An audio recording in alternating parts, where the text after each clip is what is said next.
In the name of God, most gracious, most merciful, Mr. Y.P. Trivedi, the chief guest of the evening, Mr. Rashmi Bhai Zaveri, Dr. Zakir Naik, Mr. Chaman Bhai Vora, Mr. Dhanraj Salecha, distinguished guests, ladies and gentlemen, Assalamu alaikum. May peace be on you.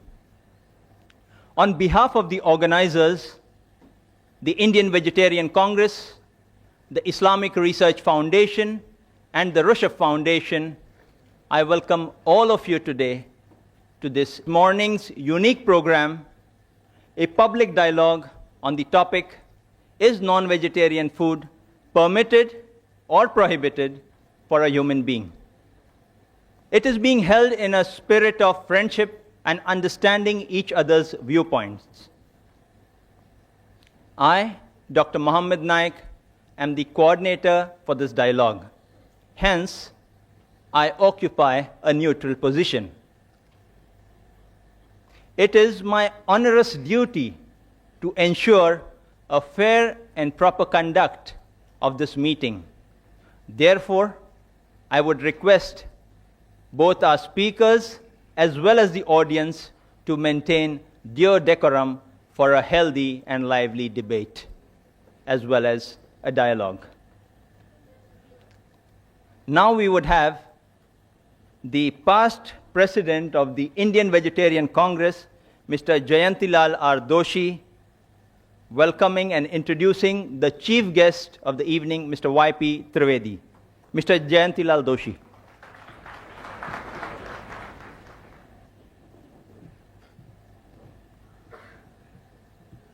Mr. Y.P. Trivedi is a very senior advocate in Supreme Court of India and leading tax expert of Mumbai.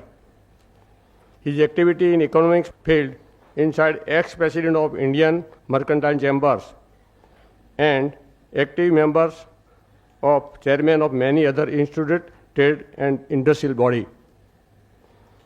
In professional field, he was president of Chambers of IT Consultant and Vice President of IT Tribunal and Bar Association. In political field, he is traders of Maha Pradesh Congress Committee, BRCC. He is also chairman and director of many public limited company, Reliance and Dana Bank. In education field, he was location of master's degree in Lower and Bombay University. He regularly continues articles of various in different papers and journalists.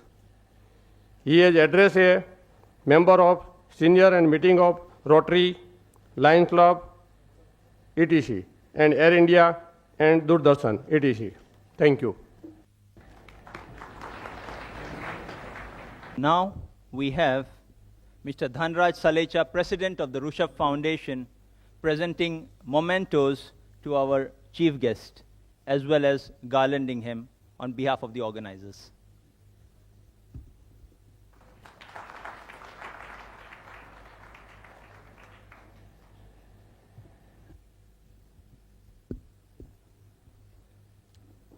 Now we have our chief guest, Mr. Y.P. Trivedi, addressing our audience collected here today. Mr. Y.P. Trivedi.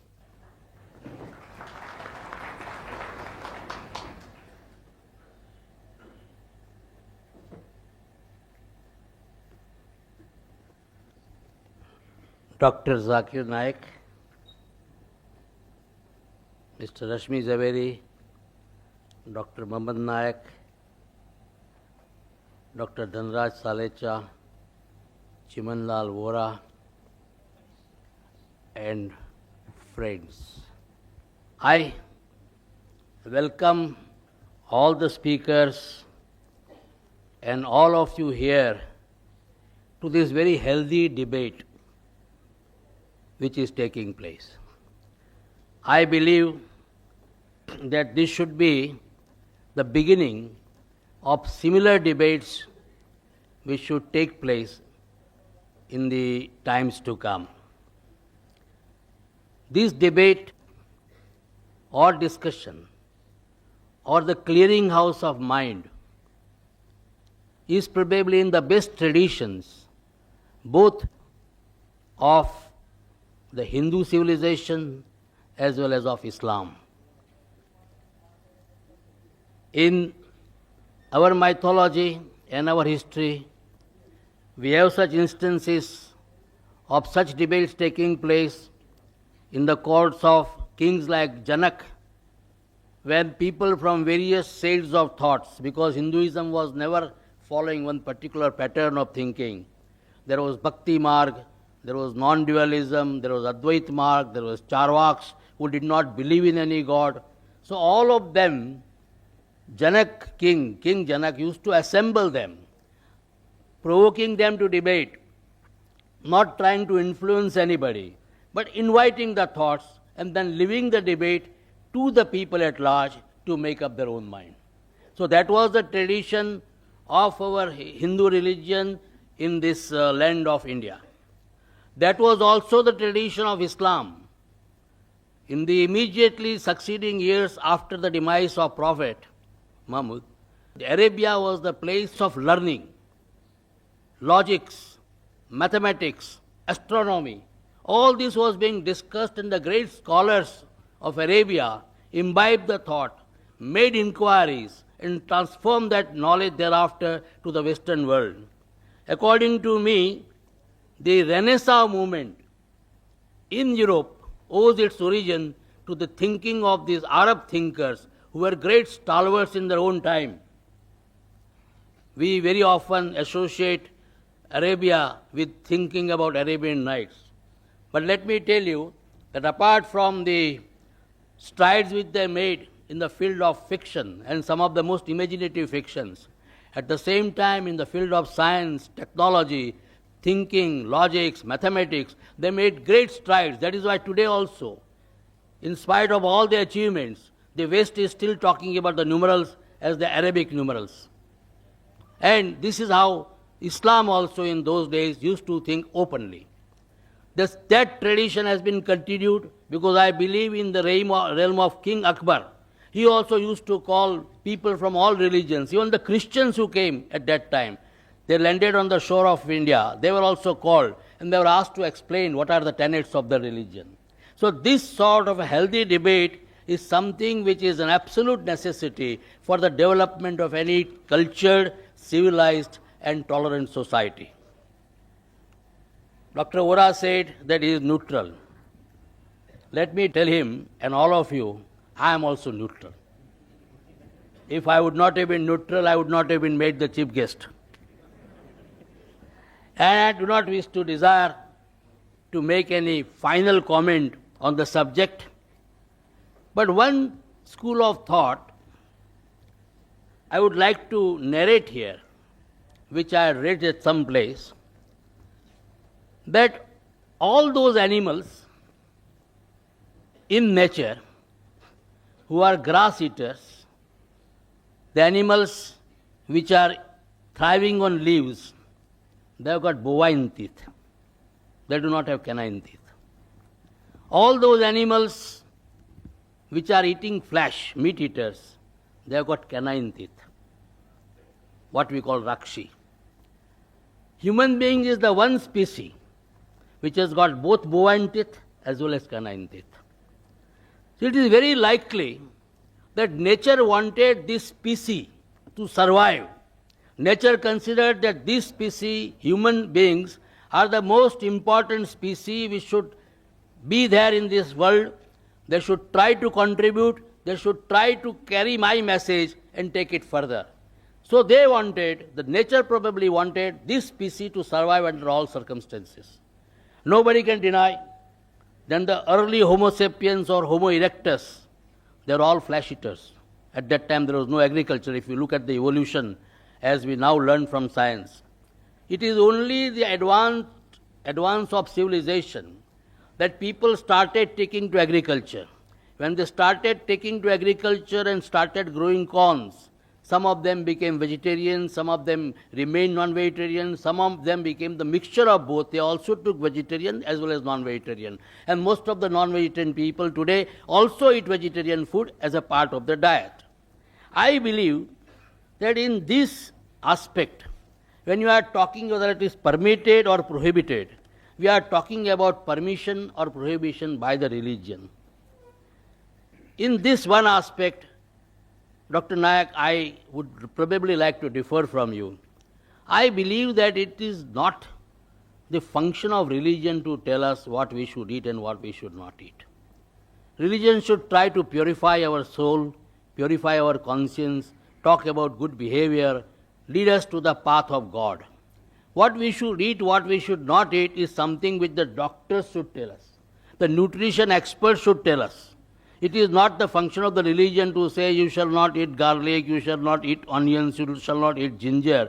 Because this is something, if subsequently the nutritional experts tell us that this is something which is very good for your health, which is very good for your survival, which is very good for you to fight your diseases, then certainly it has to be taken.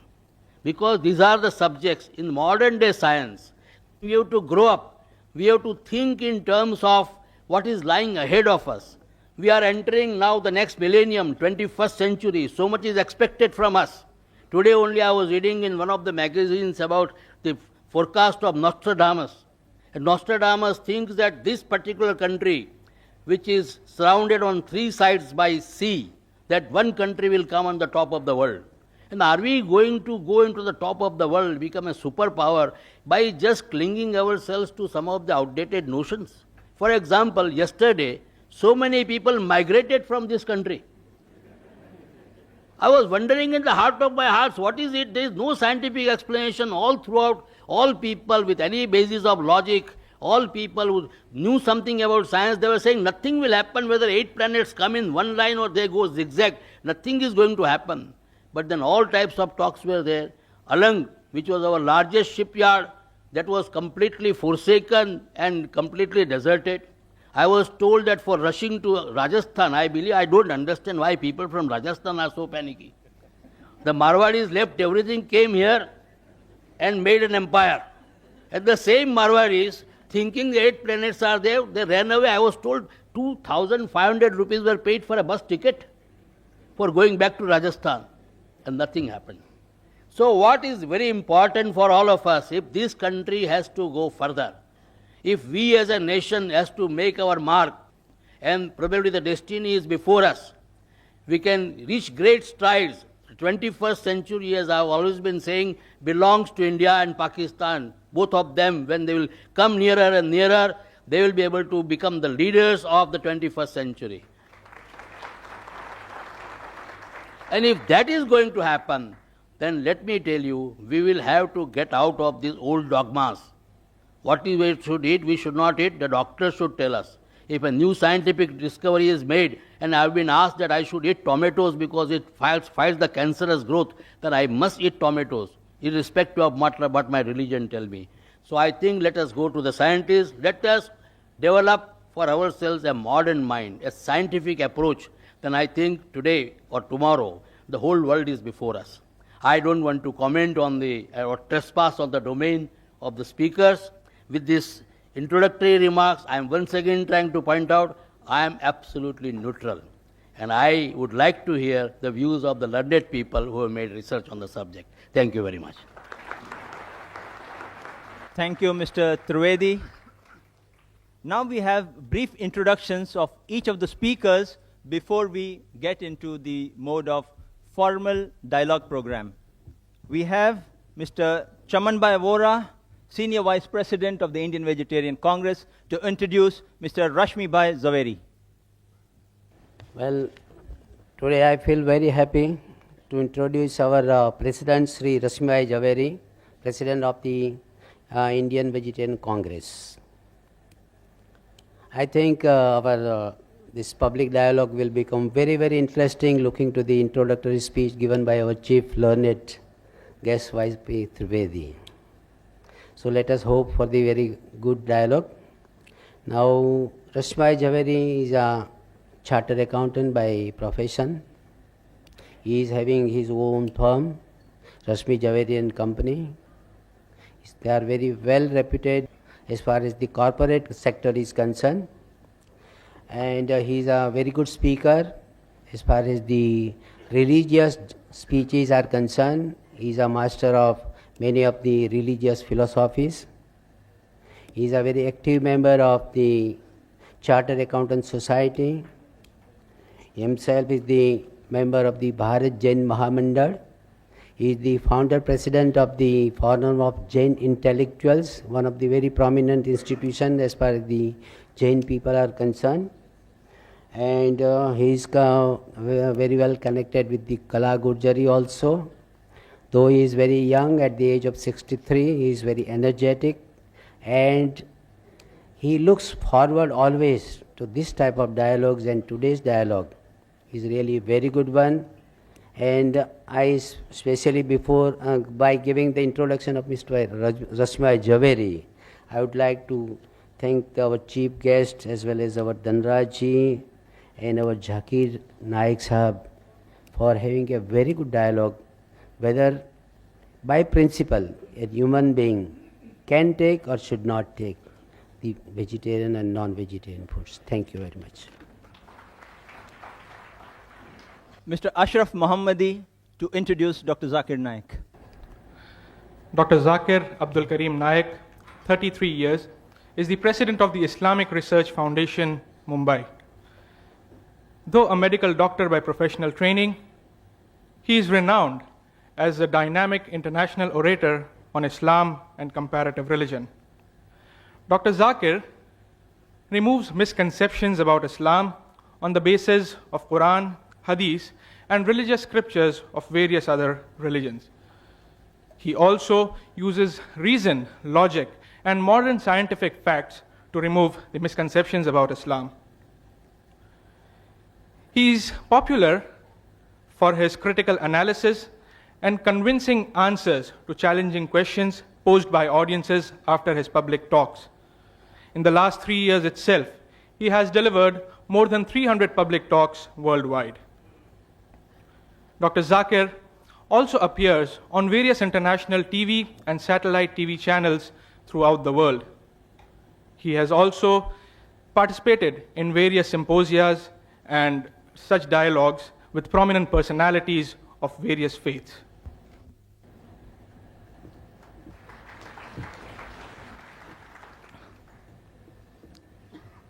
I have been asked by many persons, why are we having this dialogue, this topic, these speakers only? I hereby clarify. Mr. Dhanraj Salecha, president of Rushabh Foundation, once visited the Islamic Research Foundation office about 1.5 months ago. He presented the Islamic Research Foundation kindly with a set of literature favoring vegetarianism. These included quotations from major world religions, which included quotations also from the Quran and sayings of Prophet Muhammad, peace be upon him, which according to him indicate that non-vegetarian food is prohibited for human beings. After some discussions, Mr. Salecha proposed that a public dialogue be held at Patkar Hall between Mr. Rashmi Bhai Zaveri, President of the Indian Vegetarian Congress, and Dr. Zakir Naik, President of Islamic Research Foundation, on the topic, is non-vegetarian food permitted or prohibited for a human being? This would, in turn, enable the audience at large to know the different viewpoints of both the speakers and form their own judgment. Both the speakers agreed to the same. Just about 5 days back, that is this Tuesday, I met Mr. Zaveri, and he requested that both the speakers in their talk, refrain from speaking on other religions except their own. Dr. Zakir, though being very ardently in the field of comparative religion, reluctantly agreed. Therefore, as far as the religious points are concerned in the talk and response of our speakers, Mr. Zaveri will speak only from the Jain viewpoint unless compelled otherwise. Similarly, Dr. Zakir will speak only from the Islamic viewpoint unless compelled otherwise. This, in brief, is the clarifying background to the dialogue. The format for the dialogue will be as agreed to and decided fair by the speakers.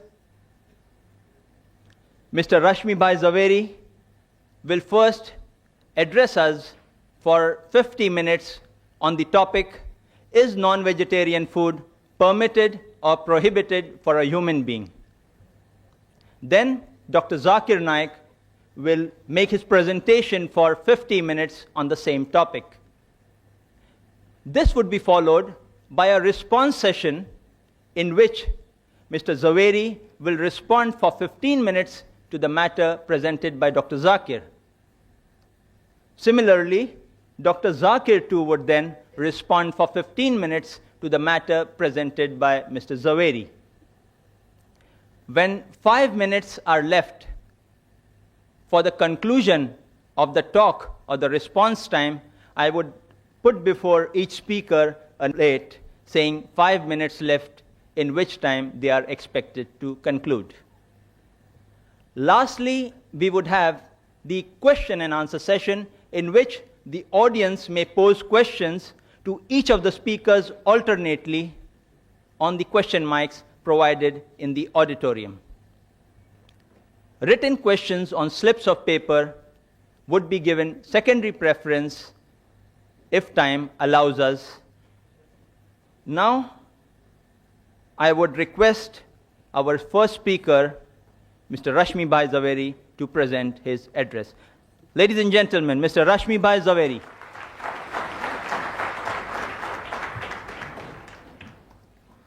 Before I start my talk, I am really very happy that this atmosphere of brotherhood, it has really moved me. And I will request Dr. Zakir Naik to come forward and let's have a Gale Lag Ja scene.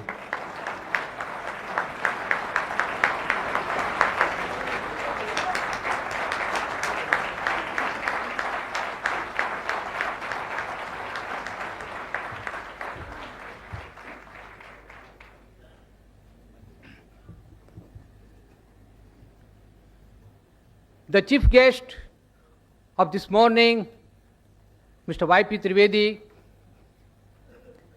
President of Rushabh Corporation, Sri Dhanraj Salecha, the learned speaker, Dr. Zakir Naik, the expert commentator and the coordinator, Dr. Mohammad Naik, Vice President of IBC, Sri Chaman Bhai Vora, other dignitaries on and off the dais, my friends, brothers and sisters. First of all, I must acknowledge the dedication, the sincerity with which all the three organizations, particularly Islam Research Foundation, has taken pains in arranging this lecture. I don't mind and I don't hesitate in saying the entire credit goes to IRF.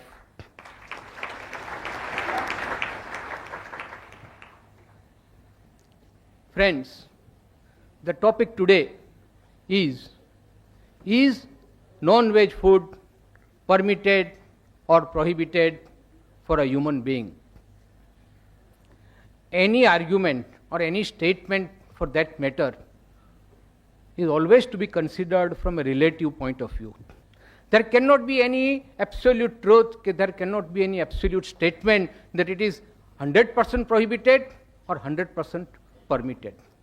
So friends, let's see, as very rightly put in by Mr. Trivedi, who started the ball rolling, that we will not speak only from religious point of view. Religious has to enter. You can't divorce it from today's subject. But I would like to speak on this topic, that non-veg food is prohibited for human being from various angles. For example, geographical reason, historical reason,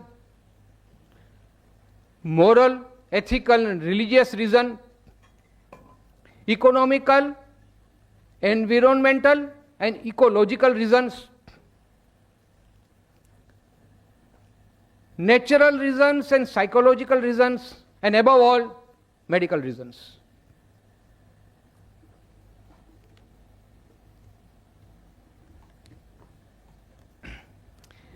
It's a fact now well established that our actions are controlled by our thoughts. What we think, we act. And our thoughts are controlled by our diet. As we eat, so we behave. And that's why the topic is very important, that we should choose our diet in such a way that our thinking is positive. The word positive will include everything. And believe me, friends, not only all the religions, but the medical science has now proved that the food that we take, it definitely influences our thinking and so our behavior. Friends, there was a time when there was no alternative available, as Mr. Trivedi rightly put. There were places on this world, and there are even now places where there is no availability of vegetation. It is simply not possible because of the extreme circumstances.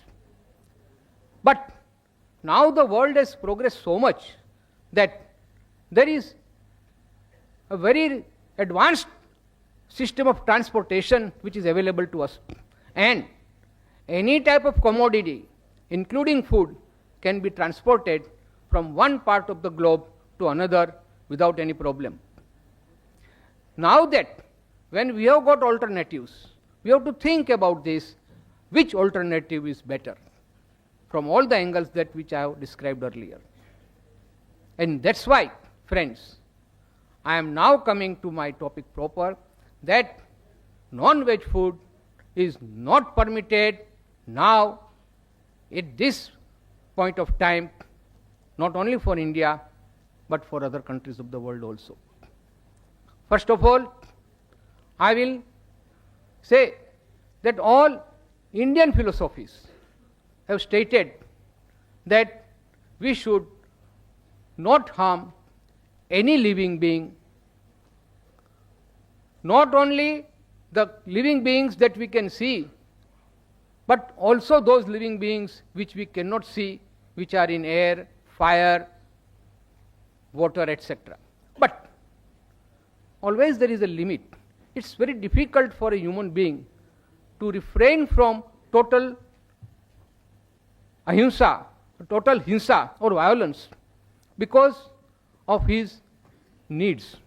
So that is why Lord Mahavir stated that at least you limit the essential killings, but absolutely no killing for your own selfish motive or for your own needs of hunger, etc.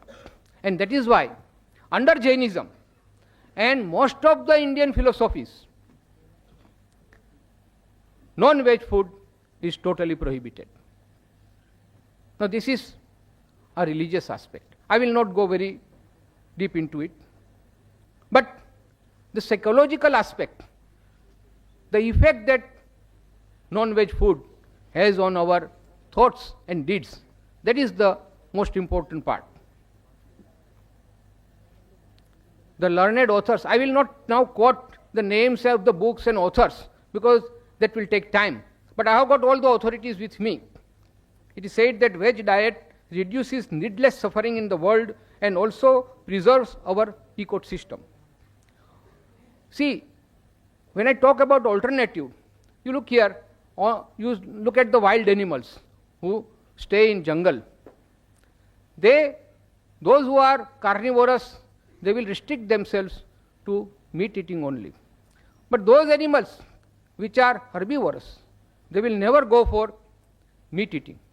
Only human being is such, because of some false notions, I will say. It is the human being has been both a carnivorous and herbivorous.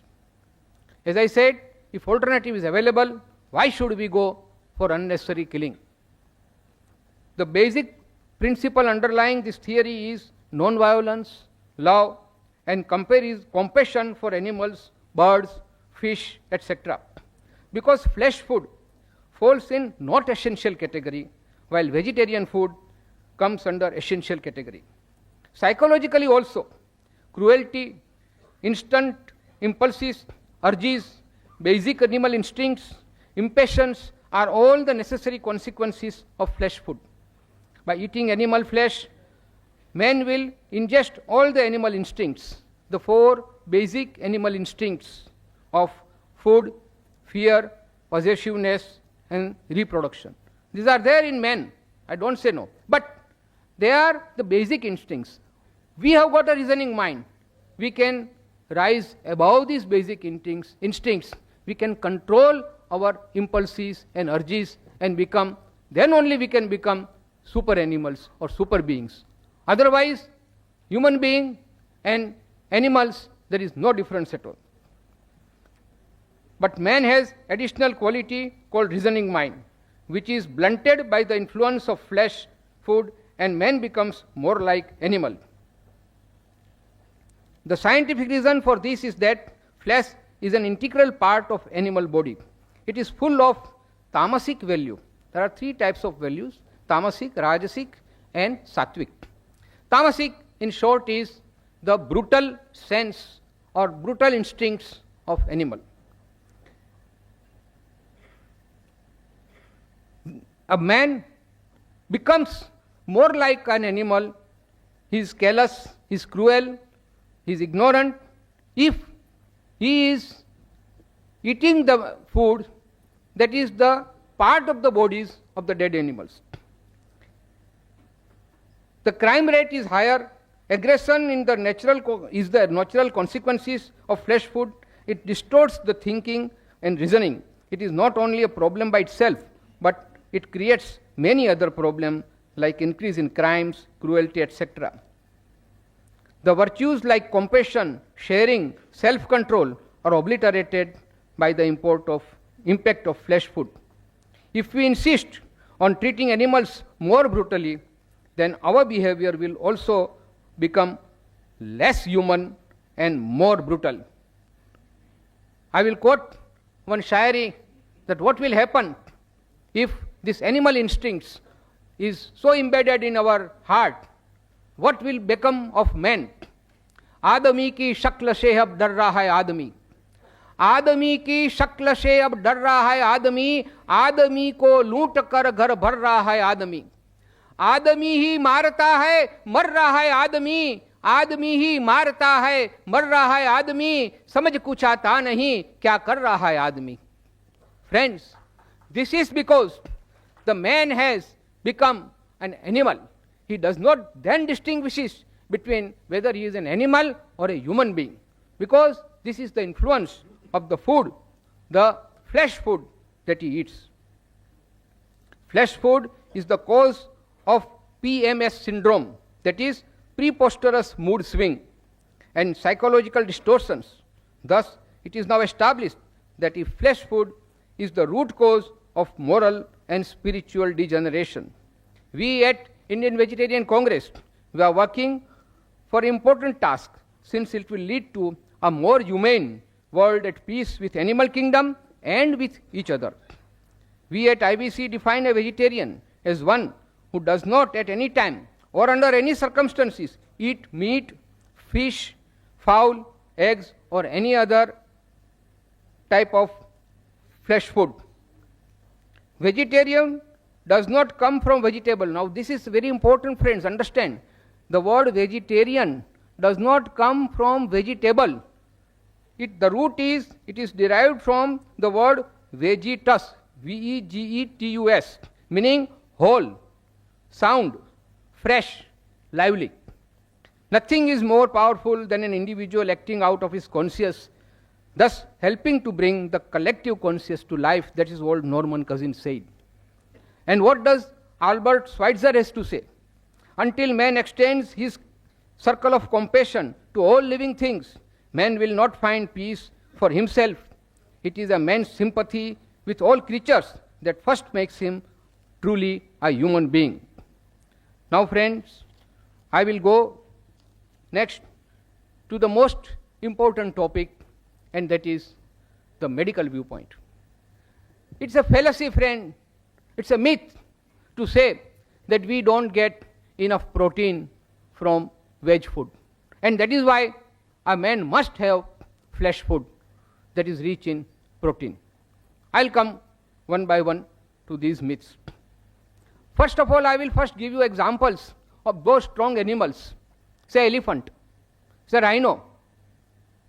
These are the strongest animals on this earth. Are they meat eaters? No. They are pure veg.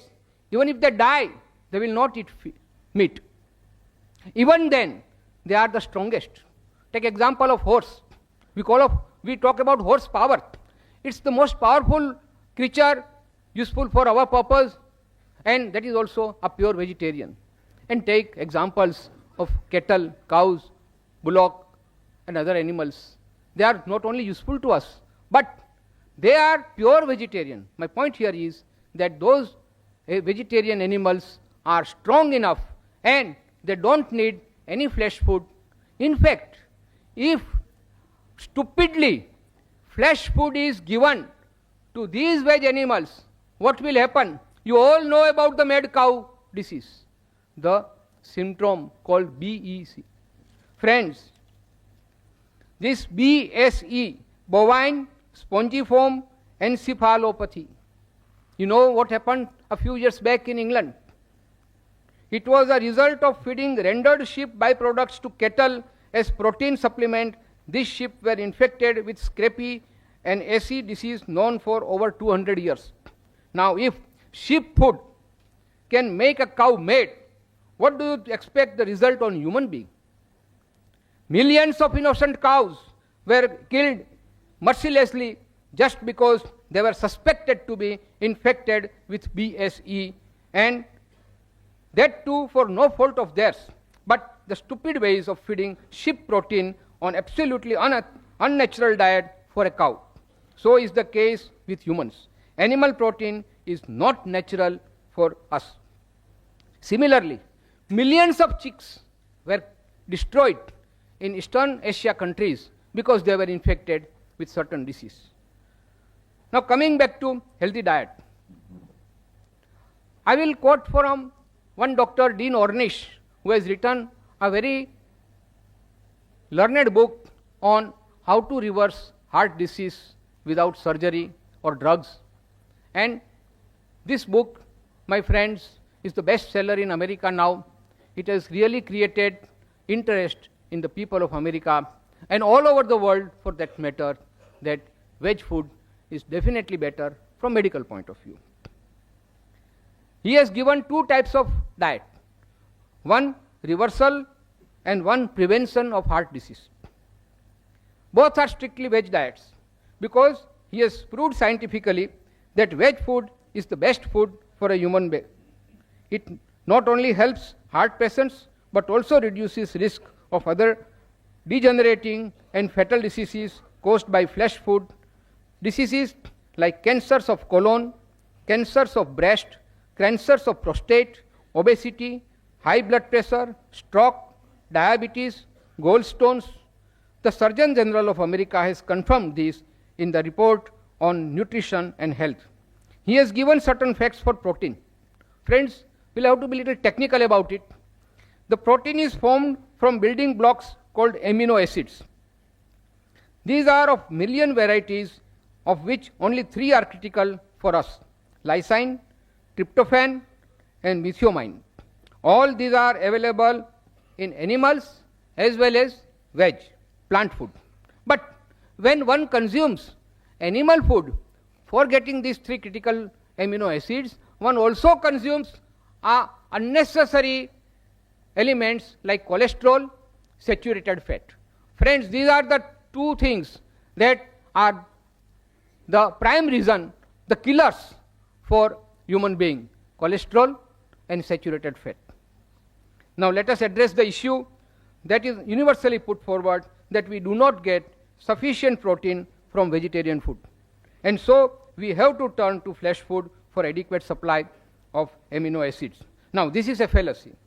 A combined meal of legumes and cereals. Legumes means dal, pulses, and cereals mean wheat, rice, etc. You have to combine these 2 and you get a complete balanced diet which provides complete protein, which is not different from protein found in eggs or meat, but without cholesterol and animal instincts. One dietetic association has stated positive relationship between vegetable lifestyles and risk reduction for several chronic degenerative diseases, as mentioned earlier. It has confirmed that veg diet is healthier and more nutritious. Plant food is totally free from cholesterol, which is found in both. But cholesterol is only found in animal products such as meat, poultry, fish, and dairy. Flesh food is also high in saturated fats, which our liver converts into cholesterol. Our body makes all the cholesterol we need. Now this is very important, friends. You must understand. We need cholesterol, but we don't have to take cholesterol from animal food. Our body, it's a wonderful mechanism. The biochemistry, the chemical factory of our body can manufacture all proteins, all cholesterol from our own system. 3/4 of the cholesterol in our blood is made by our body. It is the excessive amounts of cholesterol and saturated fat in the diet that lead to coronary heart disease. The other diseases, friends, which I have summarized from various journals, medical journals: epilepsy, infected flesh, kidney diseases, excessive protein, excessive uric acid. These are all the diseases because of the flesh food. Rheumatoid, arthritis, gout. This is the direct consequence of uric acid found in flesh food. Degeneration of intestines, decay in immunity system. Dr. Deepak Chopra of America has stated that our body is capable of living for more than 100 years if we take proper care of it. Now look at the population in extreme north region, Eskimos. Now perforce, because no vegetation is available, they have to take flesh food. And the average life of an Eskimo is only 30 years. All non-veg food is devoid of vitamin C and vitamin A, which is naturally available in vegetables. Avidin in eggs and other dangerous bacteria are responsible for many skin diseases such as eczema, scabies, leprosy, etc. Now I will give you certain scientific facts. One medical study has proved that there are less heart diseases in veg people than flesh eaters. Second, it's a well-known fact that not only in India, but even in advanced countries, there is no foolproof system of medical exam of animals before slaughtering. Thus, diseases carried by them are passed on to the humans who eat flesh food. Friends, we all know that like human beings, the animals are also infected by diseases, and they are the carriers of the deadliest germs. And when these animals, they die and one eats that flesh, that diseases which were infected and which were the part of the dead body of that animal is again inherited by us. 9% of food poisoning cases, 90% of food poisoning cases are in flesh food eaters. When an animal or bird is brought to a slaughterhouse, now this is a friend which is again, it needs some explanation. If you have visited a slaughterhouse or a poultry, you will know this.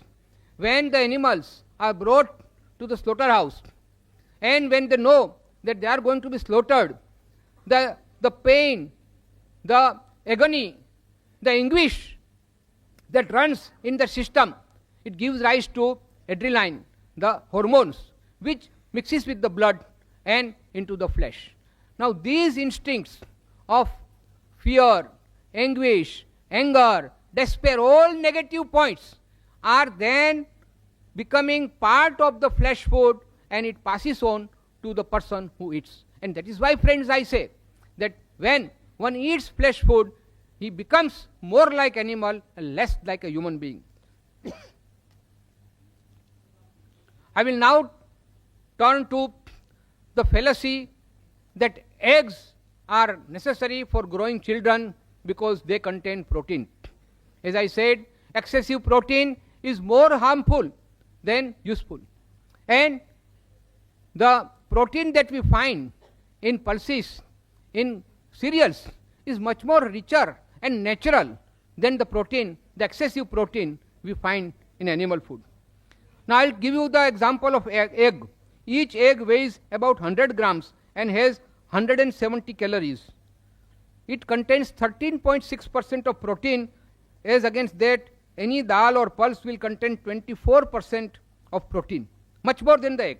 Of same 13, egg will contain 13.3% saturated fat, while there is no saturated fat or very little of 1% in cereals and pulses. 450 to 500 milligram of cholesterol is contained in egg, one egg. Amino acid called methionine, which destroys vitamin B. Large quantity of sodium salt. All these are part of the egg. And when one eats egg, he is then infected.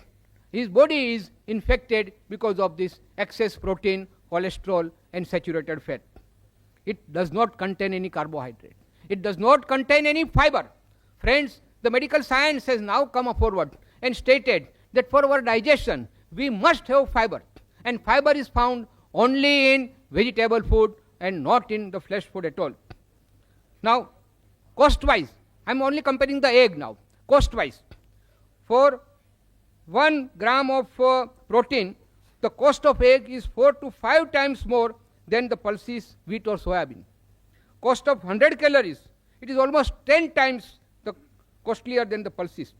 Thus, pulses, wheat, etc. are not only cheaper, but they provide other important nutritions like vitamins, minerals, fiber, etc. Now let's take a look at the poultry farming. Now they call it poultry farming. It's a totally misnomer. I tell you, sir, it is a poultry factory. The way in which the birds are stored there, they have to climb upon one another to eat or drink because there is not sufficient space. Even the poultry people, they say that this is our factory and these are our merchandise. They are goods, nothing but our products. We are not concerned whether they are living beings or not. They are totally devoid of any compassion, any karuna, and that is why these things are also reflected in the birds. The birds are stored like commodities. They are fed unnatural food and administered drugs which are harmful for humans only to speed up their metabolism so that they can produce more eggs. The poultry people are only interested in making profit. And the result of this, they die premature death. It affects physical as well as mental health, intellectual and emotional growth. Egg is poison for children. Egg begin to rot immediately unless they are put in deep fridge. But when they are marketed, they are they prone to decay and disease faster. Vegetable egg is again a myth. It's a fallacy. No egg can be a vegetable egg. It's an animal product only. It is definitely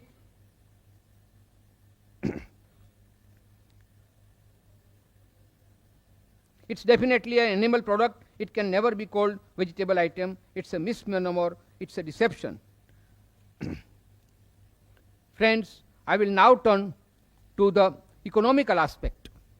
Now, these also I have studied from various journals, medical science, and more important from the statistics department of the government of India and government of America, the UK government, etc.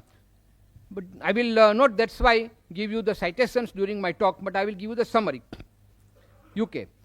The survey has stated the land required to produce the fodders to feed the animals to obtain flesh food is 14 times more than that required for vegetable diet to feed men directly. Because what happens? First you grow fodder, you feed it to the animals, and then you kill the animals for flesh food, and that is how you get your flesh food. But if the same land is used for agriculture, for pulses and cereals, that same piece of land can support many more families, and here only few families can be supported by using this land for pasture. I have been given one statistics. 10 square acres of land can support 10 heads of human beings or 10 heads of cattle for the whole year. But 10 heads of cattle for meat cannot support even one single person throughout the year. Natural grass or pasture can and grain crop both genetically belong to grass family. You see, once the crop is harvested, what we have is sashish or stalks. These are again the source of, excellent source of biochemical fertilizer or manure. Look how many crores of rupees of our foreign exchange we are wasting on artificial fertilizer and chemical fertilizer, which we all know is extremely harmful to us. But because we are not able to get the natural manure which we can get from cattle and animals, we are destroying them, foolishly destroying them for our own food. But we are not considering the fact that the manure that these animals produce are much more economical, much more healthier, and much more useful to our country. It's now well-known fact that 16 kilogram of food grain are required to be fed to one animal for forming 1 kilogram of meat. Thus, by feeding animals reared for slaughter, the country is deprived of vital food grains which can feed many, many more people. So, not only for growing food, but also for pasture and for manure, we require land. The human oncogene work done by Professor Wilbing from Massachusetts, it has stated that to obtain 1 calorie of animal flesh, 7 vegetable calories have to be spent. Then the studies further shows that the land needed to graze one average animal can sustain 5 average families. I will not burden you with facts and figures, but the summary of all this is that it is very economical to feed people on veg diet rather than on flesh food. Now let's take the other point of view of economy, ecology, environment, slaughterhouses, etc. Production of animal flesh food require more land, more water, more food grains for feeding animals meant for slaughtering. Now this will again destroy or rather disturb the balance of our ecology and environment. Because the resources are always limited, we have to make best use of that. Either we grow crops or we rear animals for slaughtering. And look at the way the slaughterhouses work, how they are maintained. It's simply a hygienic horror. The conditions are appalling and totally unsanitary all over the world. Yesterday only on internet I got a report from foreign countries, advanced countries of America and France, that the conditions of slaughterhouses there also, it is reported, are totally unsanitary. I got a copy of white papers from Government Accountability Project of America, fighting filth on the kill floor, a matter of life and death for America's families. Slaughtering of animals meat processing plants, and finally most unhygienic ways of transport and sale of flesh food has made flesh food totally unfit for human consumption. And do not think for a moment that imported, packaged, nicely packaged meat or canned meat is totally hygienic. No, my dear friends, that is also coming from those slaughterhouses where all these things which I have stated of medical science will apply. Not only that, they add certain preservatives, certain chemicals, certain additives which will keep the meat fresh. Environmental consciousness in India and abroad has now driven many people to vegetarianism. Environment friendly veg foods are now available. The craze now in all over the world is to go for environmental friendly veg food because it is considered friendly and healthy. The green factories or glass houses are now exporting plant food, including fruits, to those countries which cannot grow them because of climate. The modern transportation system has given a much better alternative for food choice. In fact, for developing nations like India, government and NGOs should give more emphasis on larger production of more exports of plant food, which will serve the economic development of our country. Now look at the pollution. The pollution caused by legal and illegal slaughterhouses is terrific. The discharge of effluents from even so-called modern abattoirs is in the open and exposed to elements and public gaze. The carcasses of animals, the flow of blood, the horrible stench, etc. will add to the pollution. Ecological balance. Utility of animal world for human welfare cannot be overemphasized. Both are interdependent. Cows, sheep, fish, frogs, etc. are much more useful to us alive than dead. Then why should we kill our friends and our helpers to satisfy our taste buds? We should not be so much ungrateful, my friends, to our lesser beings. We call them animals or birds. Look at it from another point of view of natural manure. I have already stated that the animals produce much more natural and healthy manure than the artificial manure. Artificial chemicals, manures cost us dearly. Now again I'm coming back to our economic term. We are importing artificial chemicals for manure purposes. That is again a drain on our exchequer. Friends, I will now briefly give you historical and geographical views. I have already touched upon it. Historically, in certain dry areas of miles and miles of desert where no vegetable can ever grow, maybe only food for survival was the animal food. Geographically, I stated as like Eskimos, there was no alternative. But once we have got this better alternative, which is healthier, which is more economical, which is more eco-friendly, why not go for such food?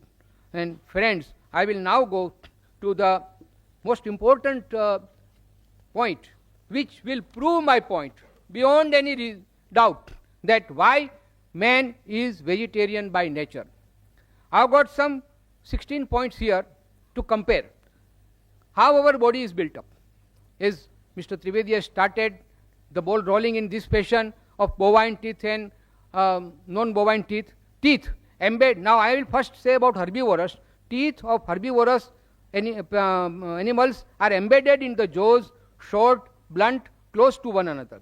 While in carnivorous, they are sharp, pointed, long and conical. The 2 or 4 teeth that we have got, like some people say they are like dog animals. They are not for meat eating, but they are found also in apes and chimpanzees, and which are fit for plucking the fruits and eating the fruits. The claws, no sharp nails for herbivorous, they are fit to pluck fruits only, while in carnivorous, the sharp nails helps in tearing apart the prey easily. Jaws and chewing habits.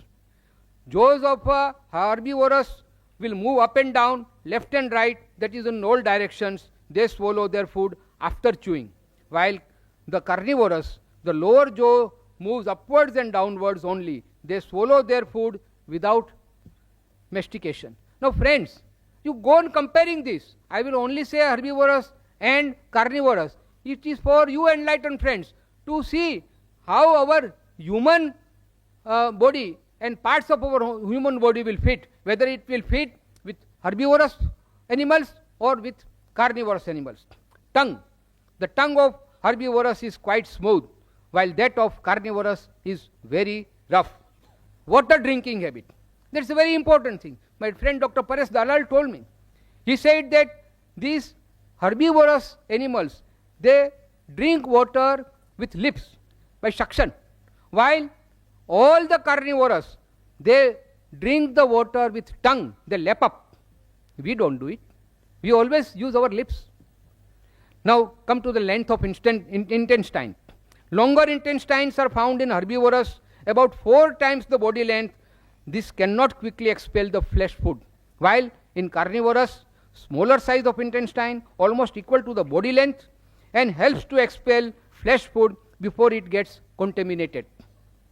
Liver and kidney. Smaller in proportion in herbivorous, so they are unable to throw out waste material easily, while in carnivorous, liver and kidney are longer in proportion, so they can throw out waste material easily. Digestive system. There is a less hydrochloric acid in digestive system of herbivorous, thus flesh cannot be digested easily, while obviously in carnivorous the quantum of hydrochloric acid is much more, and that is why they can digest the flesh food, but human being cannot. Salvia. In herbivorous, like human being, the salvia is alkaline and contains ptyalin, which helps in digesting carbohydrates found in the grains, while in carnivorous the salvia is always acidic. The blood pH is alkaline like human being and herbivorous, and acidic in carnivorous. The blood lipoproteins. Human blood lipoproteins is similar to all herbivorous, while it is not similar to that of carnivorous. Sense is weak. All the senses, particularly the eyesight, is weak in herbivorous and very powerful in carnivorous. Sound, the voice is not, the herbivorous sound or even the human sound is not frightening, unless of course we can make it now frightening. But by nature the sound of all herbivorous is mild, while that of carnivorous like lions and tigers is very coarse and frightening. And lastly, infants. Normal sight power of right from, now see the young ones of herbivorous, right from the moment of birth they can see very clearly, while all the infants of carnivorous wild animals are blind at least for a week. Now friends, it is for you to justify whether man fits by nature in this category of herbivorous grain eaters or in the category of carnivorous, the flesh eaters. Now friends, I will now tell you about certain great persons who condemned flesh food. Looking at the world's history, we find that all great scholars, philosophers, scientists like Einstein, artists like Leonardo da Vinci, poets like Milton, Pope, Shelley, and writers like George Bernard Shaw, and religious leaders, of course, of the world. Now, who are those people? The mathematician, the Pythagoras, the Plutarch, Newton and Einstein, the scientist, Dr. Annie Besant, Reverend Dr. Walter Walsh, George Bernard Shaw, Tolstoy, the Greek philosopher Socrates and Aristotle. They are all enlightened people, and they say, yes sir, they say that blessed are those with noble qualities of tolerance and compassion, love and non-violence, who are not flesh eaters. Now friends, I will quote from George Bernard Shaw, which is very famous and widely published. We are living graves of murdered beasts. Listen what he says. We are living graves, moving graves of murdered beasts, slaughtered to satisfy our appetites. Like carrion crows, we live and feed on meat, regardless of the sufferings and the pain. Doctors once advised Bernard Shaw. He was very ill. He said that you must take some meat soup. Bernard Shaw said, I'll prefer death than to have anything with flesh food. And believe me, friends, he survived, and the doctor turned vegetarian. In the similar way, Mahatma Gandhi, his son was very sick. He was advised meat soup, and he refused, and the son survived. Why I am telling you, friends, all these things? That Mr. Trivedi said, yes, medically, whatever the doctor says, we have to accept, no doubt. But as I said in the very first thing in the beginning, I said, everything is relative. When doctor says something, he will say only from medical point of view. And friends, we are not living here. We are here on this earth, not only to survive. Survival is important, but not at the cost of others and inflict pain on others. Thank you very much, friends. 21st century will belong to vegetarians. Okay, I think I have made my points on very general terms, friends. I will tell you that I know those who are regularly flesh eaters are coming from some culture, some family, some faith, and that is why they have never applied their mind. And that is what Mr. Trivedi stated, that we are here today, we have gathered here, let us apply our mind, that not only from religious angle or from our social angle, because I have seen, I'm not afraid to say that many of our Jain friends, when they go to certain gatherings, because they are afraid of the social status, they start eating meat. I don't like that. But then it is for everybody, whether he is a vegetarian or a non-vegetarian. Apply your mind, try to see from all these angles whether it is permitted or prohibited from our own health point of view, from the national point of view, from the social point of view, from ecological, from environmental, and above all, from compassion point of view. Friends, when nature has created all animals, all humans, all creatures equal, nobody has got right to kill anybody just to satisfy his own palates. Thank you very much.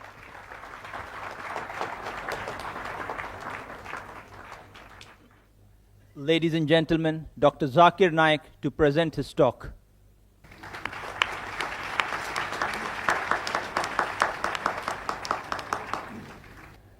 Alhamdulillah, wassalatu wassalam, ala rasulillah, wa ala ali wa sahbihi ajmain, amma ba'd.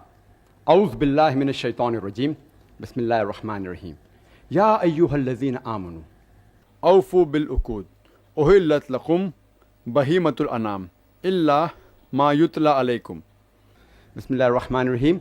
Rabbi shrah li sadri, wa yassir li amri, wa hlul uqdatam min lisani yafqahu qawli. Respected Mr. Rashmi Zaveri, Mr. Trivedi, Dr. Muhammad Naik, the respected people on the dais, my respected elders, and my dear brothers and sisters. I welcome all of you with the Islamic greetings. Assalamu alaikum wa rahmatullahi wa barakatuh. May peace, mercy, and blessings of Allah subhanahu wa ta'ala, Almighty God, be on all of you. The topic of this morning's debate is non-vegetarian food permitted or prohibited for a human being? It is not whether vegetarian food or non-vegetarian food which is healthy or which is better. If I prove that an apple is better than a mango, that doesn't mean mango is prohibited.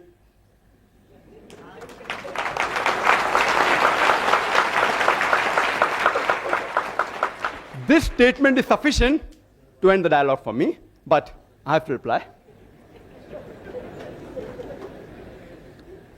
Non-vegetarian, by definition, means a person who has food of animal origin.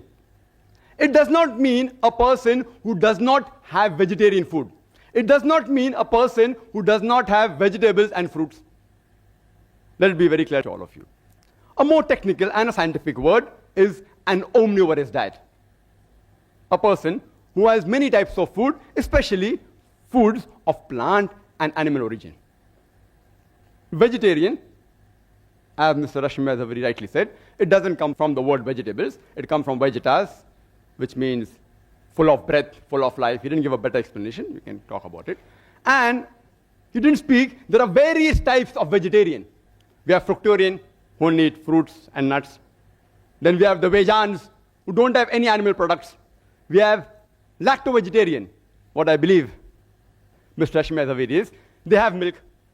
We have the ovo-vegetarians who have eggs. We have the lacto-ovo-vegetarian who have egg and milk also. We have the pesco-vegetarian who eat fish. We have semi-vegetarian who also have chicken. This classification is done by the Vegetarian Society, not by me. And you can name another 20. Time doesn't permit me. I would like to state a quotation by Dr. William T. Jarvis.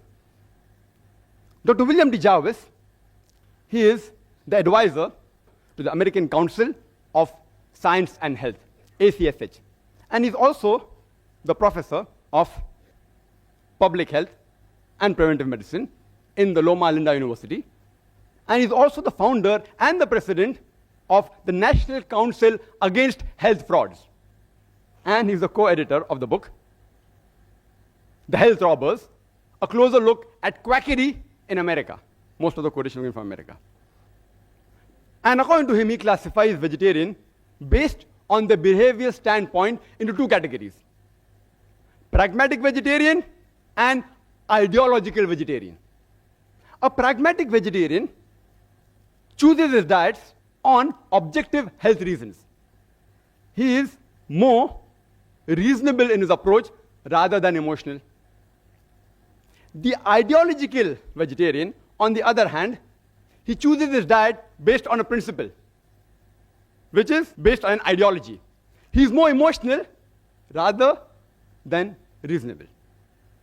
And Dr. William T. Jarvis says, one can spot an ideological vegetarian by his exaggerations of the benefits of vegetarianism. And you could see that in the talk which preceded my talk. Exaggeration of benefits of vegetarianism and the lack of skepticism and the overlooking of the fact that extreme vegetarianism can lead to potential health risks. He says that the ideological vegetarian, he pretends to be like a scientist, but he's more like a lawyer than like a scientist. And you could see that in the talk by the learned speaker. More like a lawyer than like a scientist. They gather data and information selectively against the information which is against the ideology.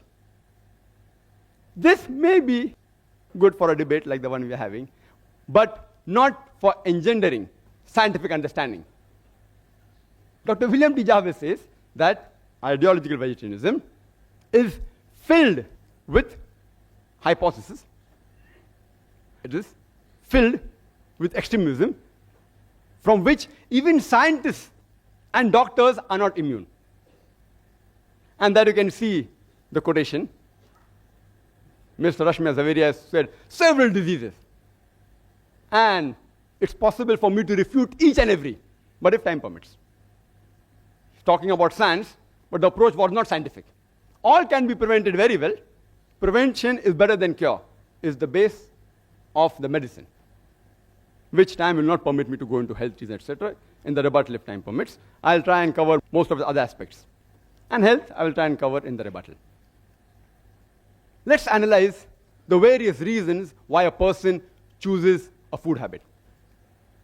It can be religious, it can be geographical location, it can be a personal choice, smell, taste, color, due to humane or ethical consideration, due to anatomical and physiological consideration, due to behavioral consideration.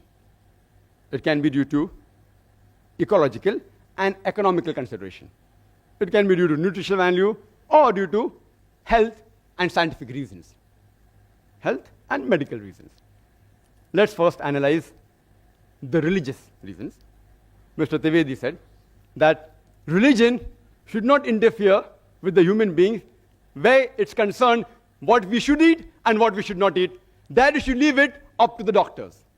I agree with him that most of the religions, that is the case. The religious authorities, the main foundation, that's Almighty God,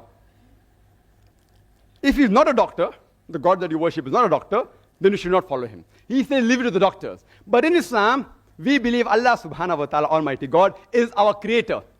And the creator of the human beings has far superior knowledge than all the doctors put together in all the years.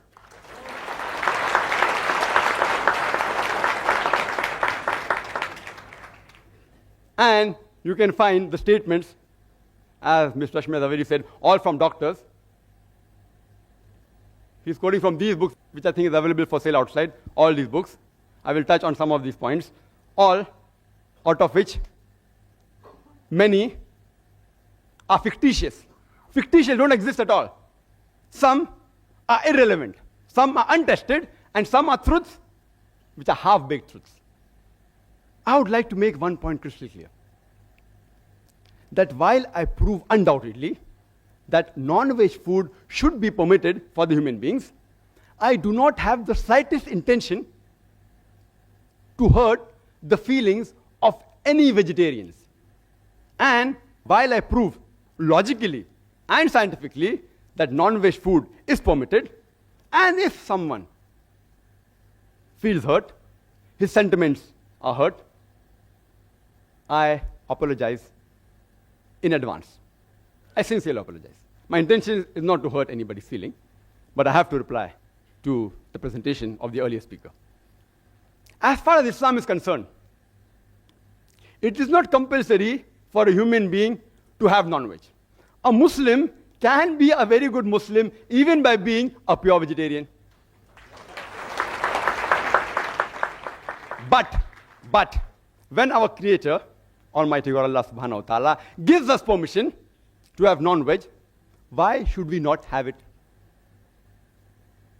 And I started my talk by giving a quotation from the glorious Quran, from Surah Ma'idah, chapter number 5, verse number 1, which says, Ya ayyuhal lazina amanu, O you believe, awfu bil uqud, uhillat lakum bahimatul anam, illa ma yutla alaykum.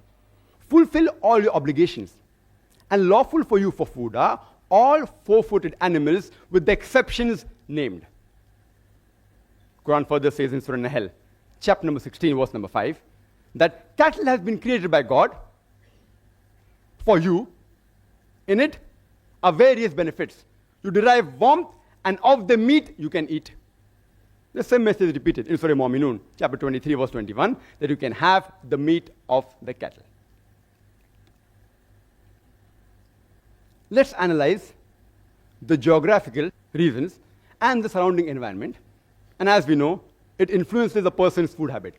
Like people living in the coastal region, the Konknis, they have more fish. People living in South India, they have more rice. People living in the deserts, where there's scarcity of vegetation, people mainly survive on the flesh of animals. The Eskimo, the Arctic region, where there's scarcity of edible vegetation, they survive more on seafood. And Mr. Zaveri said that he knows that vegetable is not available in certain parts of the world, but today, due to advancement of transportation, we can supply them with vegetables. I would request the Indian Vegetarian Congress to supply, at least give the transportation cost, that's all, to supply to the Eskimos, to supply to Saudi Arabia. You get vegetables in Saudi Arabia, it is more expensive. Why? Because the cost of transportation. That makes it more expensive. It is illogical and unscientific to spend more money to buy a food which is less nutritious. Let's analyze the humane reasons, the ethical reasons, and the pure vegetarians. They say that all life is sacred and no living creature should be killed. They fail to realize that today it's a universal fact that even plants have got life. So the main argument on killing a living creature doesn't hold good today. Previously, maybe, a couple of centuries ago, it may have held some weight, but today it carries no weight. Then they further argue today and they say, yes, we know that plants have got life, but they can't feel pain. Therefore, killing a plant is a lesser crime and lesser sin as compared to killing an animal. Today, science has further advanced and we have come to know that even the plants can feel pain. They can even cry, But the cry of the plant cannot be heard by the human ear because the audible frequency range of the human ear is from 20 cycles per second to 20,000 cycles per second. Anything below and above this, the human ear can't hear. But the cry of the animal can be heard by the human beings, but the cry of the plant cannot be heard by the human beings. Just because you cannot hear the cry of the plant, that doesn't justify you to inflict pain or kill the plant.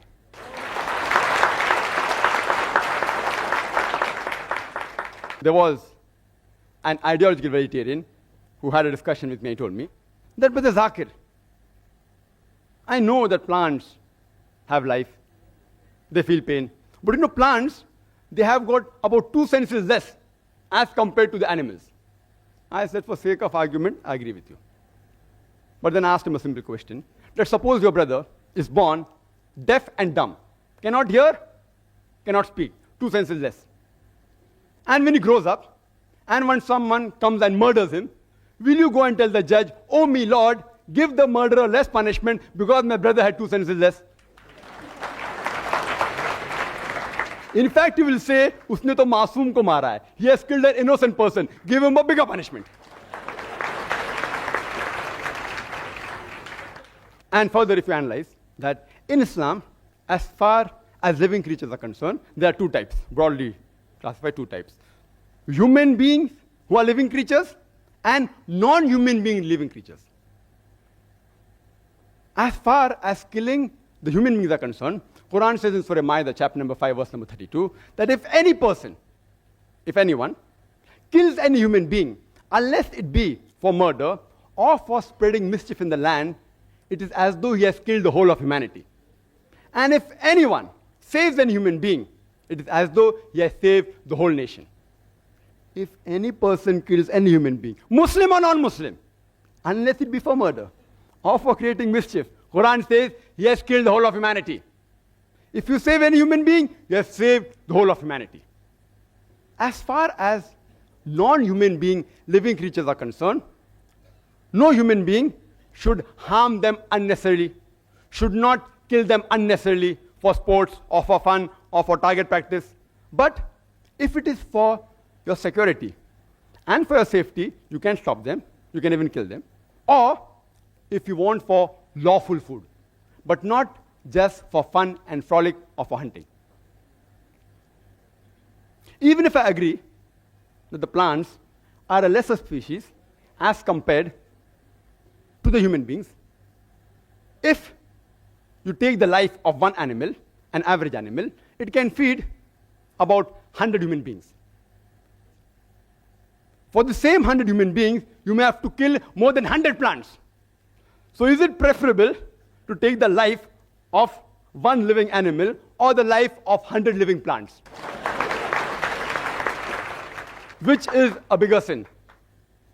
Is it a bigger sin to kill 100 human beings who are handicapped or kill one healthy human being? Which is a bigger sin? You decide for yourself. There is a vegetarian society by the name of World Foundation on Reverence for All Life. Most of the quotation which he gave is from here and from these 3 books, most of them, almost all. The name of the foundation is World Foundation on Reverence for All Life. They forgot to mention except plant life in bracket. And it says, all creation is one family. All life is sacred. What kind of an ideology is this?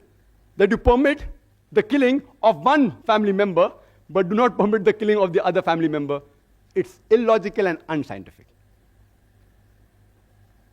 In America, there are vegetarian society who take students to slaughterhouses and they make them see the bloodshed and convert them to vegetarianism. It is like a doctor taking the young girls to observe and watch a difficult childbirth and then say, that's the reason you should not marry and should not have children. These are unethical forms of mind control. Unethical. Unethical. In fact, we should teach our children that when vegetables can be grown for food, why can't animals be raised for food? All life is sacred. I agree. Unnecessary killing them is wrong. But for a requirement, lawful food is permitted. Let's analyze the anatomical and the behavioral consideration. And there were a list of various things mentioned by Mr. Zaveri. He was reading from a paper at 100 miles per hour. I was trying to note down. How many disease? I, being a medical doctor, can answer, but how much can I answer? To name 10 diseases will take few seconds. To reply all 10 will take more than an hour. And here I listed a lot. I'll just try and tell you that if you go to authentic books, not researches made by ideological vegetarians, most of the answers are given on the medical aspect. Considering the anatomical and the physiological aspect, and rightly said that if you observe the teeth of the herbivorous animal, the cow, the goat, the sheep, they have a flat set of teeth. They only have vegetables. If you observe the teeth of the carnivorous animal, lion, tiger, leopard, they have pointed set of teeth. They only have animal flesh. Not non-veg, animal flesh. They are not called as non-veg animals. They are called as carnivorous animals. There's a difference between carnivorous and non-veg. Non-veg actually is omnivorous. But if you analyze the set of teeth of the human beings, we have got flat teeth as well as pointed teeth. If Almighty God, our Creator, wanted us to have only vegetables, why did He give us these pointed teeth for what? And Mr. Zaveri said, these pointed teeth, they are not referring to the dog. They refer to the apes. He doesn't know the scientific meaning of the word canine. Comes from the root word caninus in Latin, which means of dog. And canine means pertaining to the family of Canidae, like wolves, dogs, etc. Scientists have given this name. Canine, meaning pertinent to dog. And he said, it doesn't look like the teeth of dogs. It refers to teeth of apes and monkeys. I believe in agreeing with the argument and proving my point, then you disprove him. It's easy. Even if I agree, it is the teeth like the monkeys. Do you know monkeys also have non-veg? They have the lice.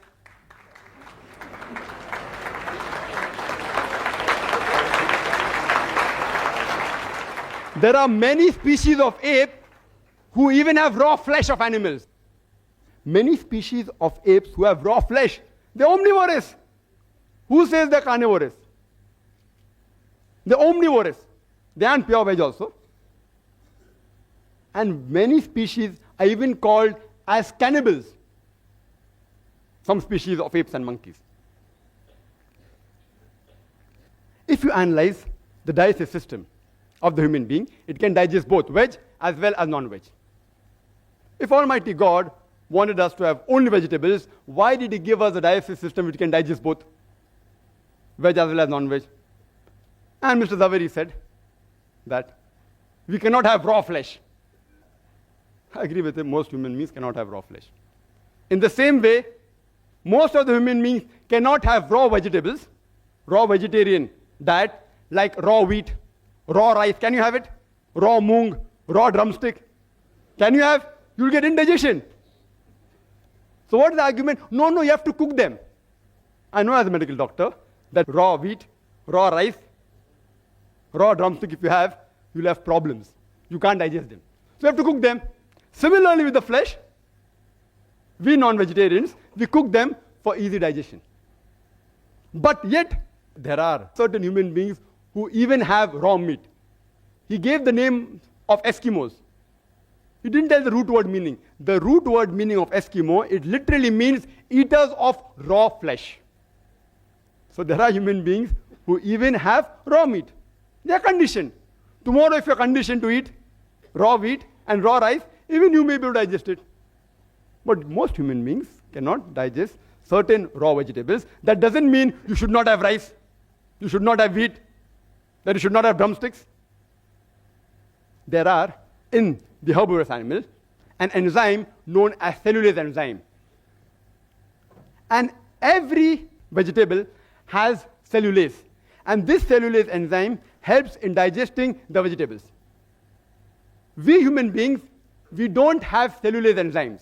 Therefore, the vegetables we eat, the cellulase part remains undigested, and we call them as fibers.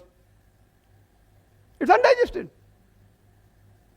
On the other hand, there are certain enzymes like lipase, trypsis, chymotrypsis, which are mainly meant for digesting non-vegetarian food. If Almighty God did not want us to have non-veg food, why did He give us these enzymes? And the primitive man, as said by the earlier speaker as well as the chief guest, archaeological evidence shows us clearly the Homo sapiens, the Eskimos, the Australian Aborigines, they were non-veg. So why the change now? We have the same teeth, we have the same digestive system, and he has given a list of other comparisons which prove we can have veg. And I agree with that. Where did I ever say that you cannot have veg? A non-veg is a person who has the food of the animal products as well as vegetarian food. It's an omnivorous diet. He said that the liver and the kidney in carnivorous animal is large. In the human beings, it is small like the herbivorous, because the animals have raw meat. Therefore, they have to remove the toxin on a higher level. We do it by cooking the food. Therefore, God gave us a small kidney and a small liver, which is sufficient to digest both cooked non-veg and also vegetables. Similarly, with all the arguments, HCl, it's not very acidic. Why? Because we don't require it. If we don't require it, why should God unnecessarily give it to us? Same with saliva, same with the pH of the blood, same with the lipoprotein. All the arguments are that because they have raw flesh, therefore they require it. We don't require it, so why should God give us? Yes, it's required for digesting veg food and cooked non-veg food. He said, carnivorous animals, they lick. And the herbivorous animals, they sip. We human beings, we do both. We do both. When we drink, while we drink, we sip. When we have ice cream, what do? We lick. We lick also and we sip also, depending upon what is the food we are eating. Even the tea we can lick, not that we can't lick. But why do waste time? It will take more time. Similar with all the arguments he's given about the teeth being closed. Because we also have vegetables. If God would have asked us not to have vegetables, then maybe the teeth were far apart. He asked us to have both non-veg as well as veg food. And there are various verses in the Quran talking about various foods, pomegranates, talking about vegetables, talking about dates, etc., which we should have. The plants, many vegetarians say, that they regrow. Therefore, we aren't killing the plant, and there are some plants which have that facility, not all plants. There are various, which we cut, it regrows. So if this is the only argument, that because it regrows, you can have veg food, if you cut the tail of the lizard, it regrows. Will you have the tail of the lizard? It's a delicacy. There are human beings, the Australian Aborigines, they relish the lizard. Will you have the tail of the lizard? And the answer will be no. You know what I'm doing now? I'm behaving like a lawyer. I'm feeling ashamed to answer all these things, but I have to do, because it is also a debate.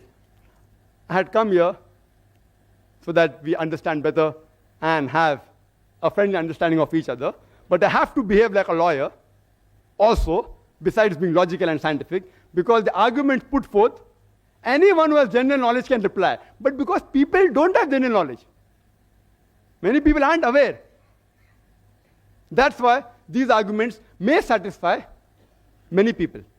And all these arguments are given in the books, which are distributed.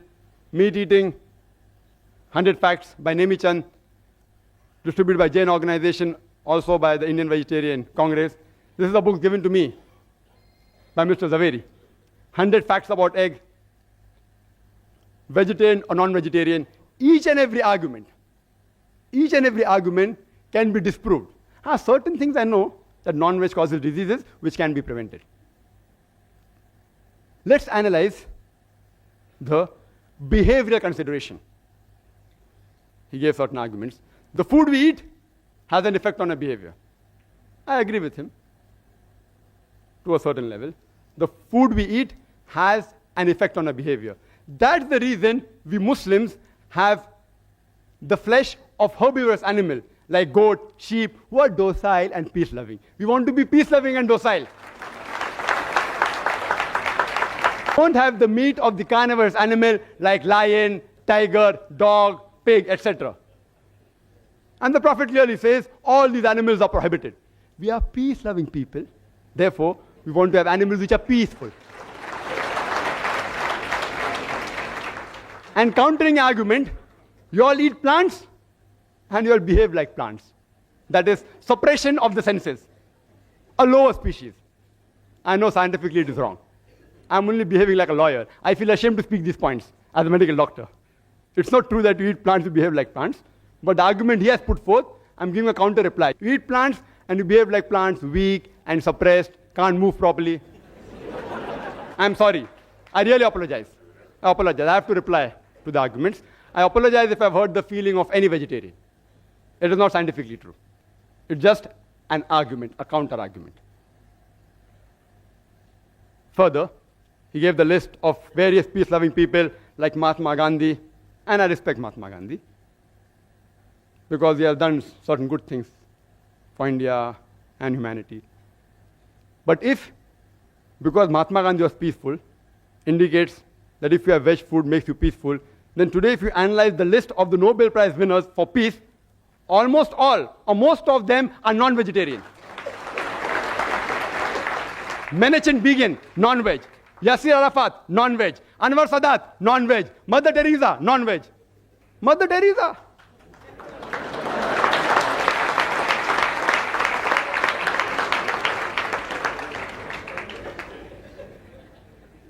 I want to ask you a simple question.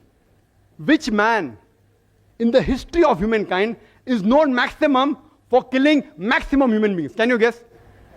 Hitler, Adolf Hitler. He has killed 6 million Jews. Was he a non-veg or veg? Vegetarian. Anyhow, there are crusaders of vegetarians. Now on the internet if you go, they say, see, Adolf Hitler was a vegetarian is a myth. He sometimes had non-veg. And the other side says that when he had gastric problems, that time he had vegetable foods only. To tell you frankly, on a scientific viewpoint, I do not consider the diet of Hitler to be responsible for him killing 6 million Jews. Neither am I telling, irrespective whether you are a vegetarian or non-vegetarian, I'm not interested in knowing, because I, being a doctor, I know it doesn't carry any weight. There were other factors which influenced him to take this drastic step, which is totally inhuman, not the diet. There are various researches done. There have been research in America on a group of students who were pure non-veg and on a group of students who were veg, pure veg. And they analyzed that the group of students who were non-veg, they were less violent and they were more social. But it's a research. It's not a scientific fact. I will never use this as an argument to prove that non-veg food makes you peaceful. No. I'm a doctor, more of a doctor, as well as lawyer were required because I'm in a debate. There are researches, but these researches aren't scientific facts. Most of the statements what Mr. Rashmi Zaveri made, all were researches, not scientific facts. There is not a single authentic medical book which says that non-veg food in general should be prohibited. Not a single. All these are researches, like the research done by this person in America. Then they say that veg food makes a person intelligent, and he gave a list of great names. Albert Einstein, and Isaac Newton, etc., etc. If we analyze the list of the Nobel Prize winners in all these years, majority were non-veg. Majority. And today, animal behavioral scientists, they say that the carnivorous animal should be more intelligent than the herbivorous animal in order to catch the prey. If he's not intelligent, how will he catch the prey? But anyway, I'm not going to use this as an argument, therefore non-veg food makes you intelligent, because these things don't actually affect a human being. The diet does affect a human being, but these arguments don't affect. These arguments don't affect. And all the other arguments given, they don't carry weight actually. There are people who give examples. that non-veg food makes you strong is a myth. It's a scientific fact mentioned in several medical books, authentic, that non-veg food is good for health. It does have disease also, you can prevent them. There are proteins, which I'll come to it later on. And to counter-argue that, they're giving an example of Yadunath Singh Naik. Has anyone heard of him? Yadunath Singh Naik. In the army, it is mentioned in this book, Vegetarian or Non-Vegetarian, Choose Yourself by Gopinath Agarwal. Yadunath Naik, being a vegetarian in the army, in wrestling he defeated 2 non-vegetarians. Therefore, veg food makes you strong. I feel ashamed to reply to these arguments. I feel ashamed. It's a known fact that the title holders of world wrestling, yes, there are vegetarian wrestlers also, but if you compare with the full world, almost all the title holders of world wrestling are non-veg. The person known in bodybuilding maximum, who is he? Arnold Schwarzenegger. 13 times world titles he got. 7 as Mr. Olympia, 5 as Mr. Universe, and 1 as Mr. World. What was he, veg or non-veg? Non-veg. The boxer Muhammad Ali Cassius Clay, non-veg. Mike Tyson, non-veg. Yes, of course, non-veg food does add to the strength. That is a scientific fact. That's the reason that if you analyze that when a person is convalescing from a disease, it's preferable non-veg food. Not that you have to have non-veg, it's preferable, egg, etc. And I'll come to it later on. And then they give an example of a wrestler, Professor Ram Murthy. Never heard his name. He says it's a world famous wrestler. Who has heard of him? Anyone has heard of him? Professor Ram Murthy? No one. World famous. Where do you get this news from? World famous. Then they give the example of Parmajit Singh in London, pure vegetarian, who skips 2,000 times a day. Therefore, vegetarian food makes you an athlete.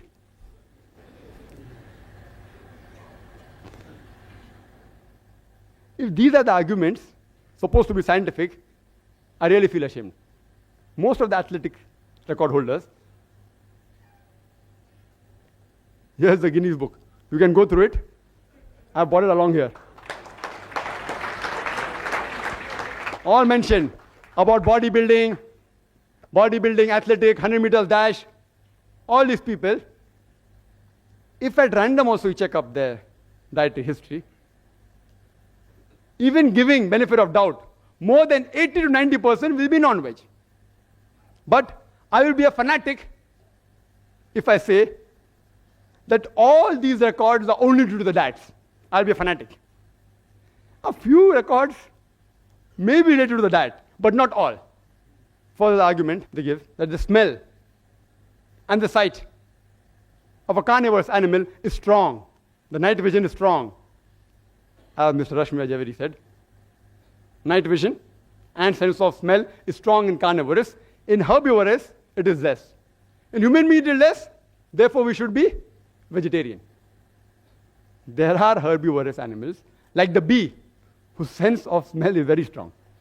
And they even have a very good night vision. See, these are arguments which are not scientific, may be useful in the debate to convince the people illogically. Therefore, I'm here. Then he gave the example. Animals have hoarse voice, coarse voice, the carnivorous animal. Herbivorous animal don't have coarse voice. And to ask you a simple question, which animal is maximum known for a hoarse voice? Donkey. Veg or non-veg? Veg or non-veg? Veg. Anyway, by no means am I trying to prove that vegetarian food creates hoarse voice or non-vegetarian food creates melodious voice. If you see the list of singers, many are non-veg, many are veg also. So just by quoting singers who are veg saying, oh, that's why vegetarian diet makes you melodious, is all illogical arguments. Really, I feel ashamed to answer all these things. And he gave certain economic points. That economic reasons why we should have vegetarian food. It's more economical, according to Mr. Zaveri. And he gave several statistics, so many calories, so many this, so many tons of protein, which is mentioned here. From where they get the statistics, God alone knows. And he mentioned some protein. It's also mentioned in this book that 1 kg of animal protein that we get, we have to feed so many plants, etc. Therefore, it is equivalent to 7 kgs of veg protein. So if you're having meat for 1 kg protein, you are taking 7 kg vegetables. Therefore, vegetable is cheaper. How they get this kg of proteins, I being a medical doctor don't realize. Is it kg of food or kg of protein? And if I agree with them, I agree with them. Okay. You say, for sake of argument, 2 plus 2 is 5. I agree, and then ask you, let's see, take 2 rupees, give me 5 rupees. Take 2,000, give me 5,000.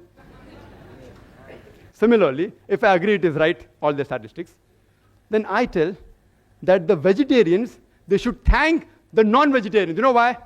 Because if we would not have slaughtered the animal for food, it would have lived for another 5 to 10 years. And in that time, you would have had the vegetables of 7 to 8 people for a few years. So you should thank us from preventing the animal from eating your vegetable food. Furthermore, he gave the calculation from some record from where, I don't know. 1:14. The land that you graze required for animal is 14 times more than the land required for food, etc.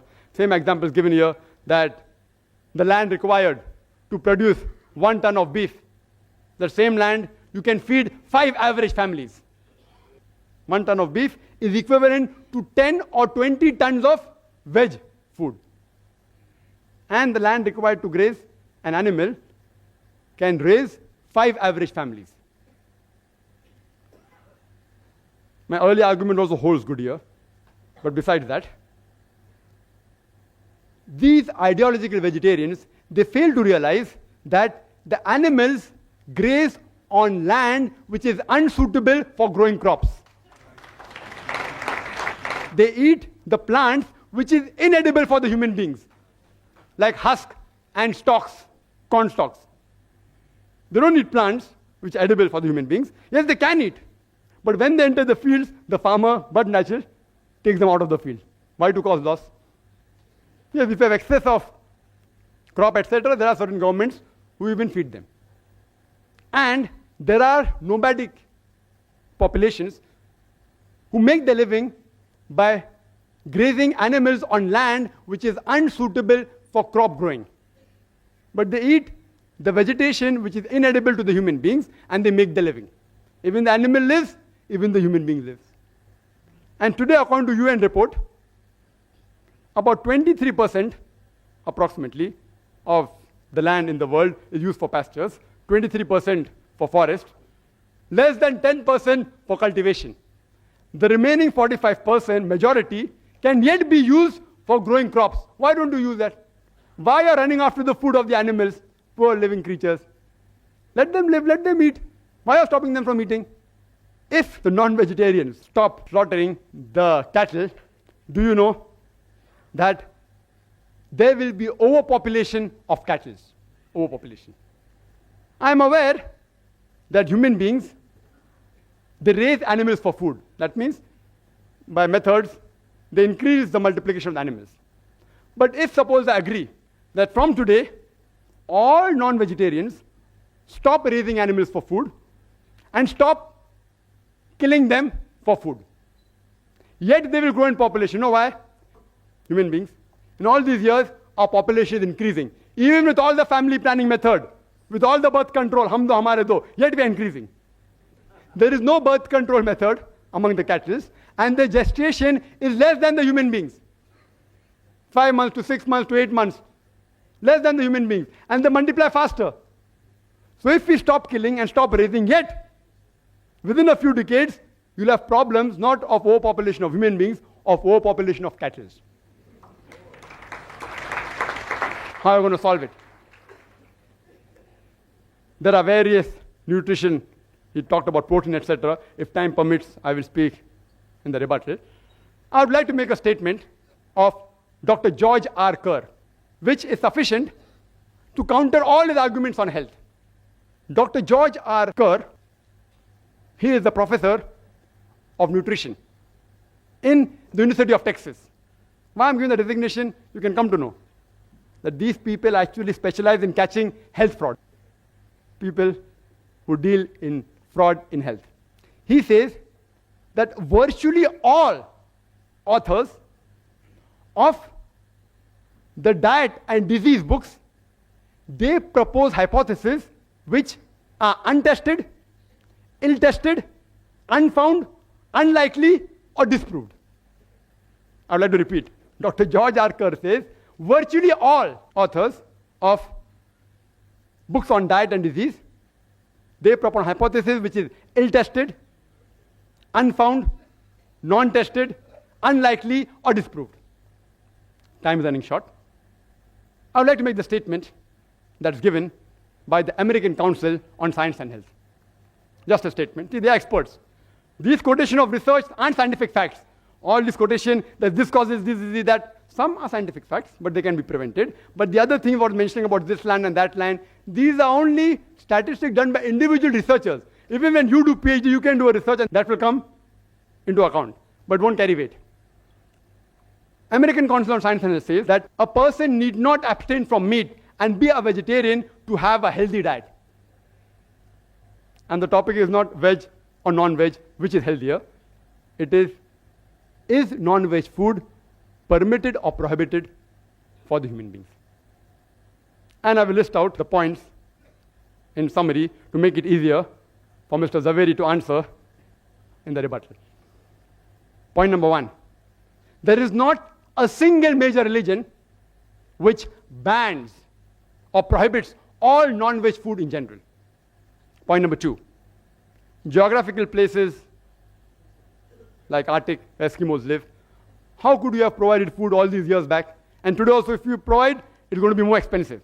Point number 3. If all life is sacred, why do you kill the plants? Even they have life. Point number 4. Even plants feel pain.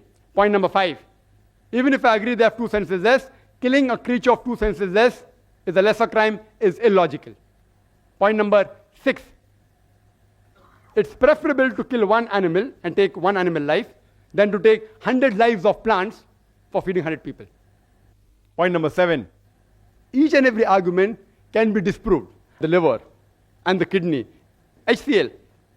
Same with saliva, same with the pH of the blood, same with the lipoprotein. Point number 8. The human beings have an omnivorous set of teeth for eating veg as well as non-veg. Point number 9. They have a digestive system which can digest both veg and non-veg and have proved it scientifically approved by the enzymes. Point number 10. Primitive man was non-veg. So you can't say it's prohibited for human beings. Human beings means even for that person. Point number 11. The food you eat has an effect on a behavior, but saying that non-veg food makes you violent has got no scientific base at all. Point number 12.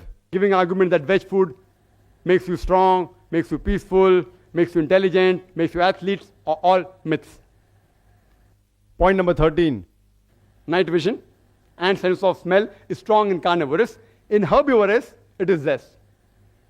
The carnivorous animal have hoarse voice, coarse voice. Herbivorous animal don't have coarse voice.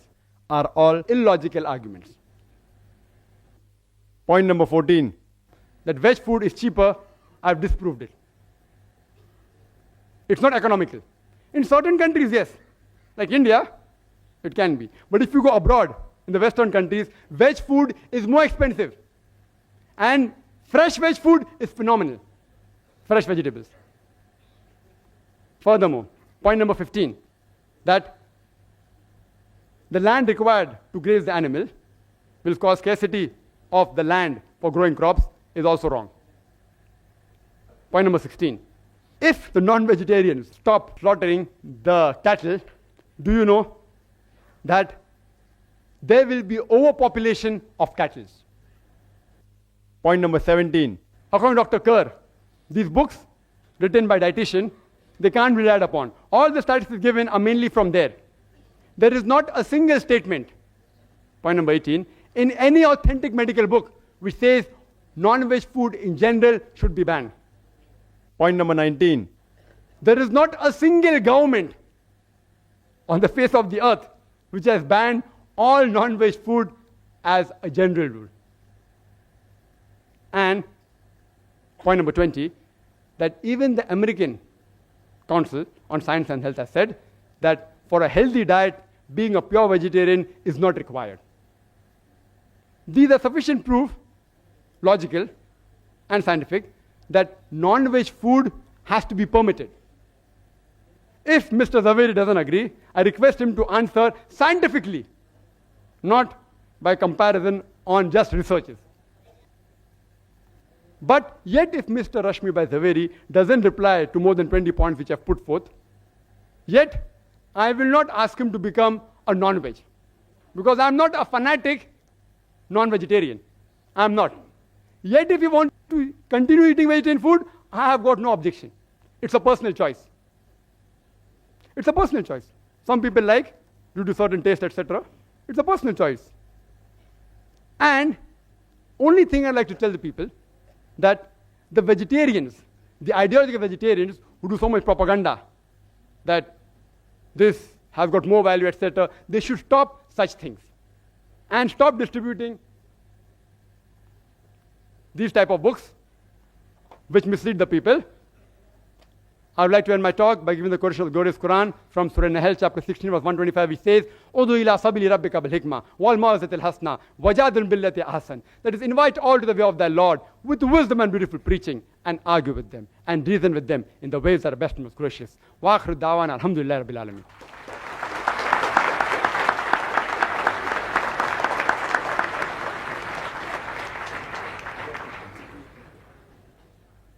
I now call upon Mr. Rashmi Bhai Zaveri to present his response to Dr. Zakir Naik. Ladies and gentlemen, Mr. Rashmi Bhai Zaveri.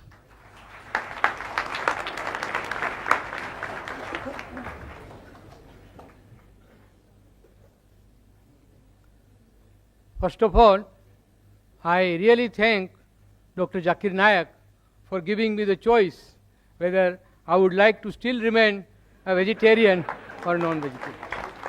Thank you very much.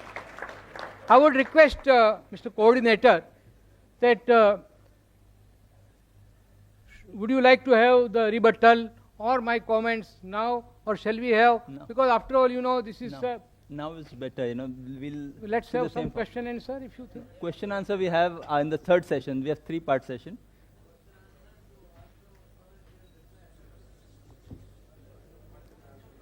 Yes, Mr. Zaveri, you can continue.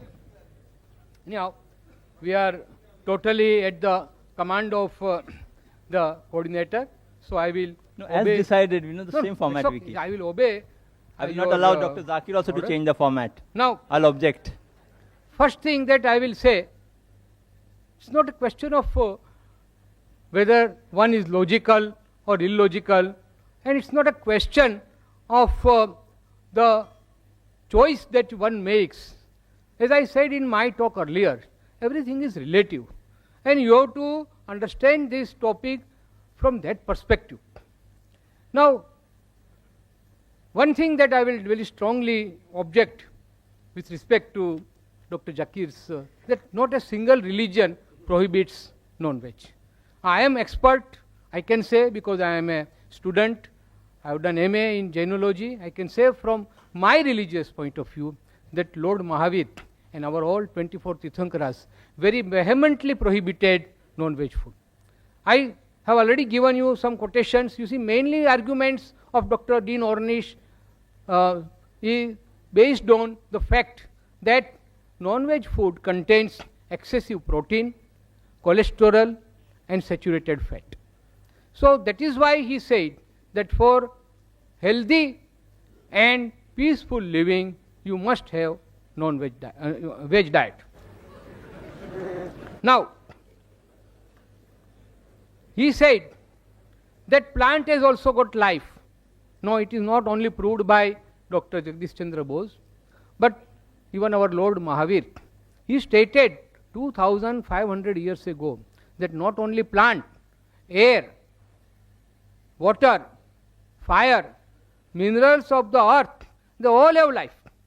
He has not said that you are allowed to kill this life and maintain yourself. But he was a practical Tirthankara. So he said that those who cannot renounce this world and become Jain Muni, you know, Jain Munis, they don't even kill plant vegetation or even other living beings for their food. They bake the food which is cooked in our house. Will not go into that controversy that even you kill it and then give them. That's a separate story. But the teachings of Mahavir are very clear that you shall not harm any living being, whether animate or inanimate. Now, because of certain constraint for those people who cannot renounce the world, he has said that at least you can avoid essential killing. He has said that even if you, when you have food made out of plant, it is violence, it is hinsa, but it is necessary. So what I prohibit is unnecessary killing. Friends, this is a very sharp distinction, but very important distinction we should make, that if the alternative is available, we should not go for that alternative which compels us to kill and eat our own fellow creatures. Another thing, so he said plants. In my talk I stated about plant food, and he said that even a lizard can grow tail. That's the only exception. The plants, you pluck fruits, they will give you more fruits. You cut their branches, more branches will grow. See, there is no end to such argument. So let us restrict our argument to this. About medical science, and he rightly stated that medically also he has given certain things. I have also stated. Now it is for the enlightened audience to decide whether the scientific facts that I have given are correct or he has given. It's okay. It's a question of argument. Now he has conveniently forgotten. Please excuse me, I am telling because I am trying to rebut your things. The psychological aspect. When we consume animal food, we also inherit certain animal instincts. What have you to say? Please, in your rebuttal, you can say that. Now, doctors also, most of the doctors prescribe raw vegetable. Now, coming to cooking, most of the doctors prescribe raw vegetables for healthy diet. Only that food or cereals which will not be proper for a human being to consume raw, that only can be cooked. But as far as possible, and in our Indian Vegetarian Congress, we always, whenever we have a meeting, we have most of the food raw, uncooked, and that is more healthy according to us. About the books, these books were not given by me to Dr. Naik, and it was given by my friend Mr. Salecha, who approached me. That's okay, it's nothing very important. Now, I will tell you one thing, that you cannot alter the truth by just loud applause. Okay. If you are impressed by my argument, you may applaud me. Or if you are impressed by the other argument, you can applaud that. But I firmly believe that just because some arguments are appealing to you and you applaud them loudly will not alter the truth. And I have referred to about one book, Dr. Deepak Chopra. He has also written many books. He is also a physician, practicing physician, like Dr. Dean Ornish. He has also conducted researches, and he has come out with a theory that your food will have a terrific effect on your impulses and urges, your physical development, psychological development, and emotional development. You know, most of the psychological and emotional distortions are because of the flesh food that one eats, and that is why it is prohibited. It is totally illogical to say that by eating animals you are helping vegetarians. We should not worry about the animal population because nature is quite capable of taking care. Why? Because we are rearing more animals for killing. That is why if we are not doing it, look at the jungle. Everywhere the natural cycle is there. Balancing will take care of itself. Nobody has to worry about it. Now, as per the history that Mr. Trivedi also referred, and also Dr. Zakir. Now I will tell from Jain historical point of view that in our Jain scriptures it is mentioned very clearly that those persons who were living in prehistoric stage, they lived under a tree and they were sufficiently provided by trees. They did not have to go for any killing. Friends, I am of course given more time, but I really personally feel that let's not have a sort of dialogue or arguments between. I would like very much the audience to participate and have more time for question and answer. Thank you.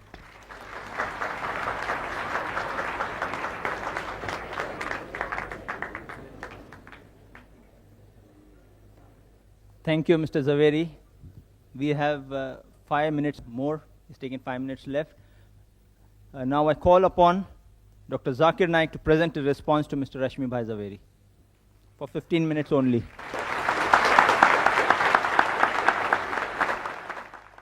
Alhamdulillah. Wassalatu wassalam. Ala Rasulillah wa ala ali wa sahbihi ajmain. Amma ba'd. A'udhu billahi minash shaitanir rajim. Bismillahir rahmanir rahim. Wa qul ja'al haqq wa zaqal batil. Innal batila kana zahuqa. Bismillahir rahmanir rahim. Rabbi shrah li sadri wa yassir li amri wa hlul 'uqdatam min lisani yafqahu qawli. The respected people on the dais and my respected elders and my brothers and sisters, I welcome once again all of you with Islamic greetings. Assalamu alaikum wa rahmatullahi wa barakatuh. May peace, mercy and blessings of Allah subhanahu wa ta'ala be on all of you. I have not conveniently forgotten anything. If you realize I spoke maybe half minute more than the time allotted, so how can you say I conveniently forgot? If you give me even 5 hours more, if you're willing to stay, because you were the person who kept time restrictions, less time 30. I had to bargain for 50 minutes. I would love to speak for 2 hours. Even full day, I can do it because I'm a marathon speaker. Alhamdulillah. I'm a non-vegetarian.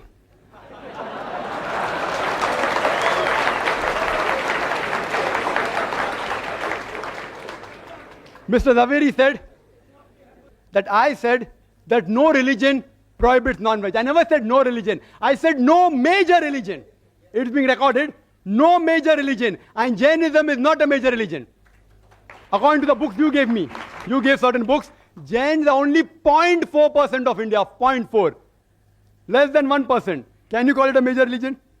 In India, leave aside world out of the question. Negligible. I am very clear-cut in my statement. Regarding the argument on Jainism, I can reply, but the coordinator won't give me permission. I am restricted to Islam. I can reply even on Jainism. I am a student of comparative. Excuse me, sir, you can't interfere when the speaker is speaking. Whether saying I did not say, you can very well see the video cassette. There is not a single major religion which bans or prohibits all non-veg food in general. You can see the video cassette. Ask your question in question time, please. Don't get irritated. The diet will help you. Don't get irritated. Brother Rashmi Bhai Zaveri said, I did not answer whether you get animal instinct. I said in my lecture, I think you didn't hear, I said we eat peaceful animals like goat, sheep, because we want to be peaceful. And therefore when I came starting, I always said, peace be on all of you. Further, he said, I didn't state Dr. Dean Ornish. I yet challenge him. If his book is referred by any authentic medical college, authentic book, not just dietary books, that answer I already gave by Dr. William T. Jarvis. Even scientists and medical professionals are not immune to the ideological thinking of the vegetarians. They aren't immune. It's not a medical book. He may have written a diet book.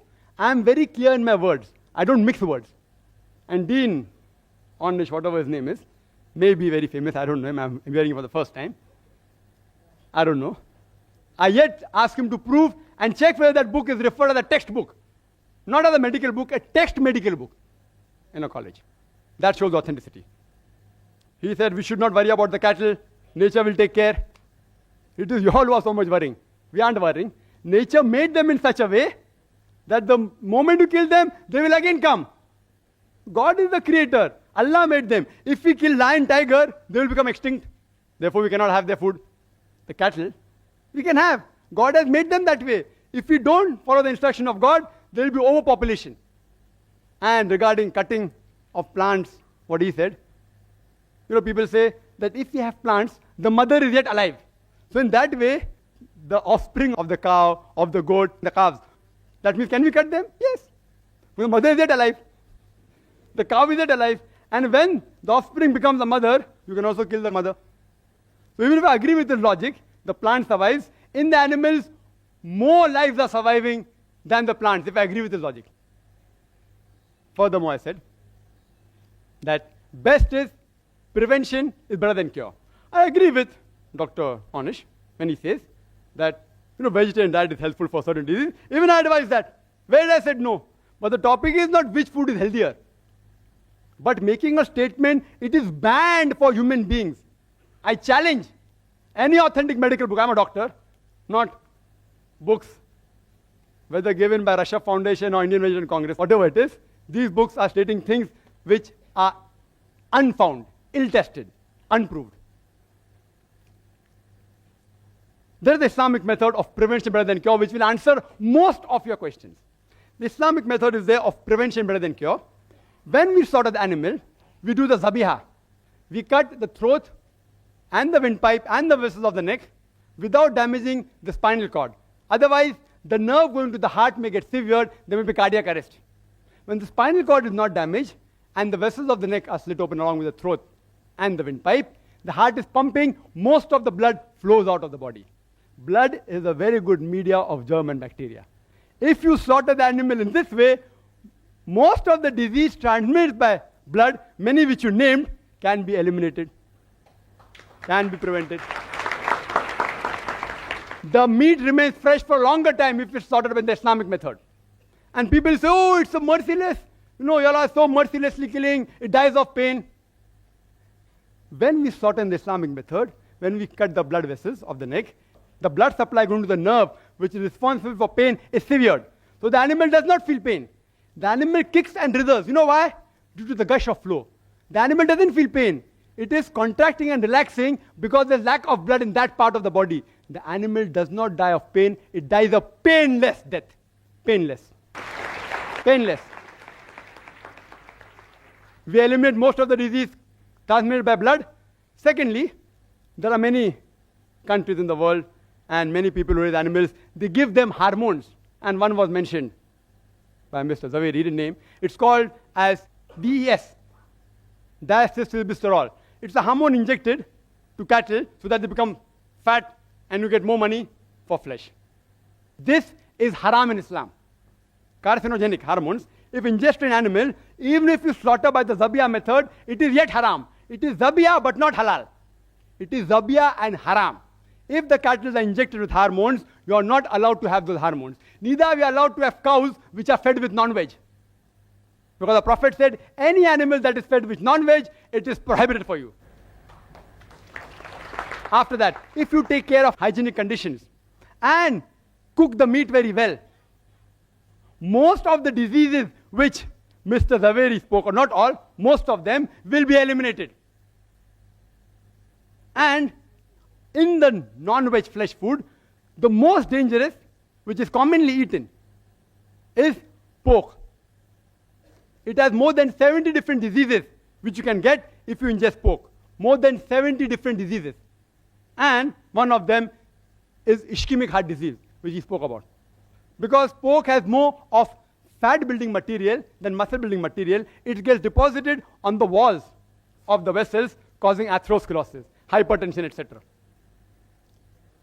That's the reason in the Quran, no less than 4 different places, in Surah Baqarah chapter number 2, verse number 173, in Surah Ma'idah chapter number 5, verse number 3, in Surah Anam chapter number 6, verse number 145, and Surah Nail chapter number 16, verse number 115, it says, Hurrimat alaykumul maitutu waddamu wa lahmul khinzir, wa ma uhilla li ghayrillah bih. Forbidden for you for food are dead meat, blood, the flesh of swine, and any food on which any name besides God's name has been invoked. It's haram. So we abstain from it and we prevent several diseases of non-veg. Quran says in Surah Taha, chapter number 20, verse number 81, eat of the food we have provided for you in sustenance, but commit no excesses therein.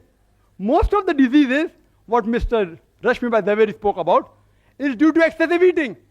Even if you eat excessive veg food, you will have many diseases. I will not say, don't have veg food. I'm a doctor. I'm not an ideological, neither a fanatic non-vegetarian. So if you prevent eating in excess, most of the disease will be prevented. If you follow the Islamic guidelines, slaughter in the Islamic method, remove the blood, don't give hormones, cook the food very well, hygienic conditions, avoid pork, don't eat in excess, most of the disease can be prevented. It answers most of his arguments. Few are yet remaining. If time permits or during question and answer time, if you ask, I will reply.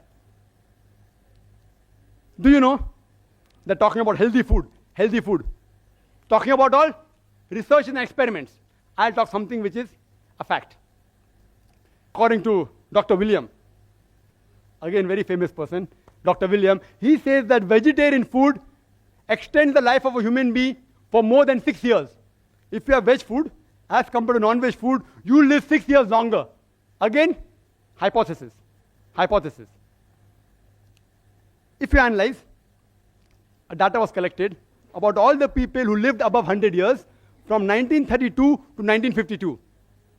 And on this data, a person by the name of O. Sejares, he wrote a book, Living to be 100, 1,200 people who did and why they did it. Everything is mentioned. In it, even diet is mentioned. Do you know out of 1,200 people, how many were vegetarian? How many? Guess. 1,000. Four.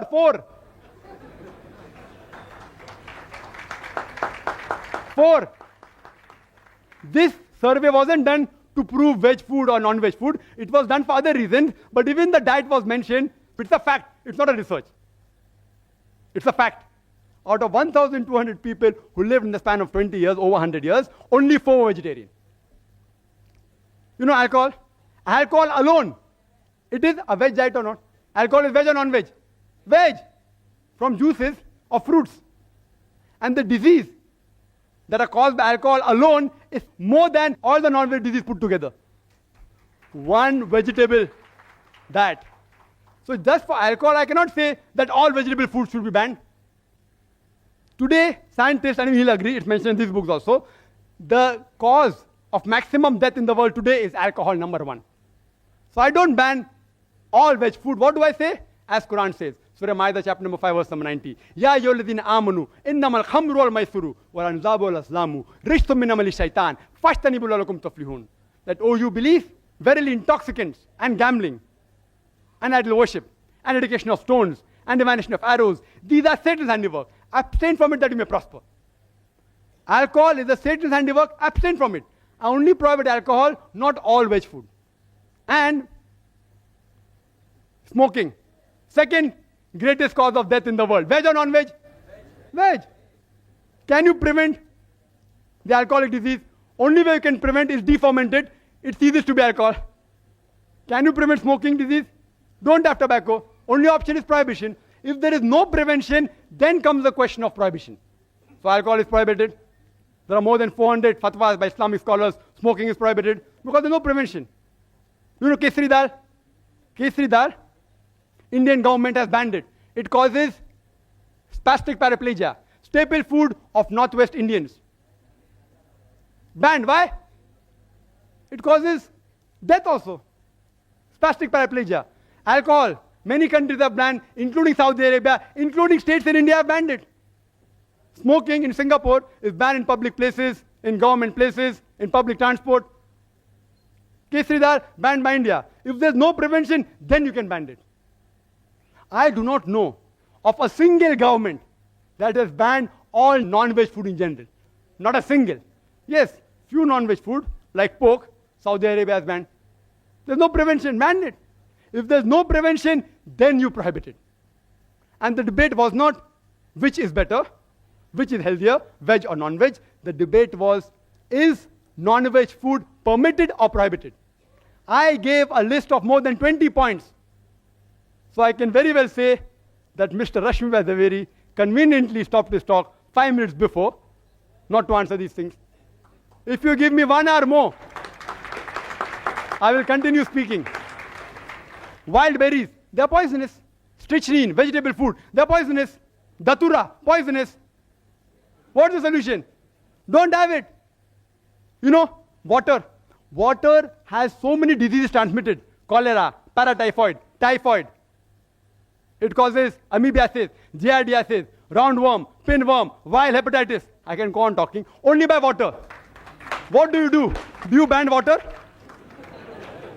You prevent it. You purify the water, the disease will be prevented.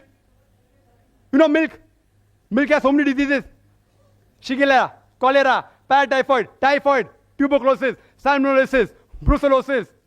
I can go on listing. What do? Do you ban milk? What do? You pasteurize it. You don't ban it. You don't prohibit it. It's unmedical. Whether milk is non-veg or veg is a debatable topic. I won't argue on that. So if you cannot prevent the disease, then do you prohibit it? I have given various reasons, which Mr. Rasmi Zaveri hasn't replied. There's not a single government who has banned non-veg food in general. There's not a single major religion which has banned non-veg food in general. Therefore, I say that non-veg food is permitted, not prohibited. If I've hurt the feelings of any vegetarians while giving the replies to the speaker, I sincerely apologize from the bottom of my heart. I would like to end the talk by giving the quotation of the glorious Quran from Surah Isra, chapter number 17, verse number 81, which says, وَقُلْ جَاءَ الْحَقُّ وَزَاقَ الْبَاطِلِ إِنَّ الْبَاطِلَ كَانَ زَهُوقًا. When truth is heard against falsehood, falsehood perishes. For falsehood is by its nature bound to perish. وَآخِرُ دَعْوَانَا الْحَمْدُ لِلَّهِ رَبِّ الْعَالَمِينَ.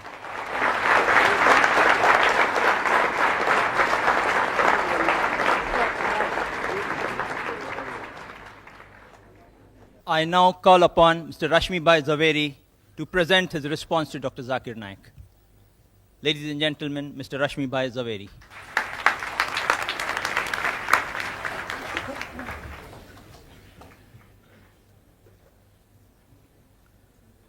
First of all, I really thank Dr. Zakir Naik for giving me the choice whether I would like to still remain a vegetarian or non-vegetarian. Thank you very much. I would request Mr. Coordinator that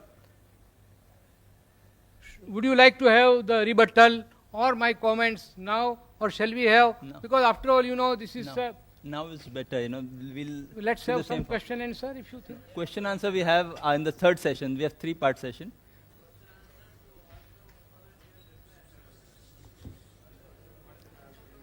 Yes, Mr. Zaveri, you can continue. Anyhow, we are totally at the command of the coordinator, so I will As obey. decided, the same it's format okay. we keep. I will obey. I will your, not allow Dr. Zakir also order. to change the format. Now, I'll object. first thing that I will say, it's not a question of whether one is logical or illogical, and it's not a question of the choice that one makes. As I said in my talk earlier, everything is relative, and you have to understand this topic from that perspective. Now, one thing that I will very strongly object with respect to Dr. Zakir's, that not a single religion prohibits non-veg. I am expert, I can say, because I am a student, I have done MA in Jainology, I can say from my religious point of view that Lord Mahavir and our all 24 Tirthankaras very vehemently prohibited non-veg food.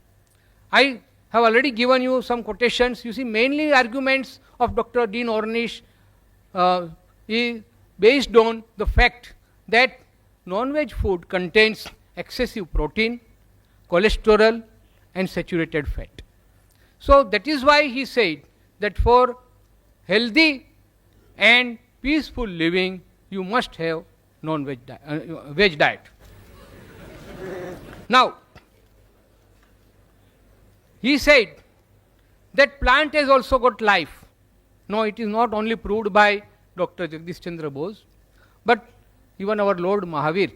He stated 2500 years ago that not only plant, air, water, fire, minerals of the earth, they all have life.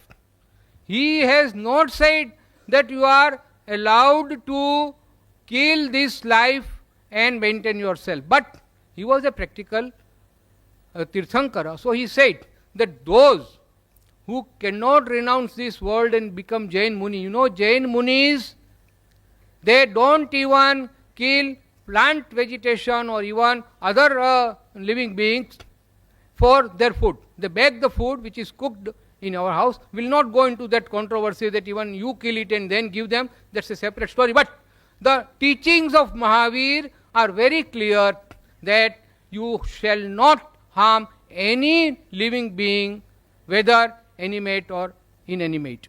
Now, because of certain constraint for those people who cannot renounce the world, he has said that at least you can avoid essential killing.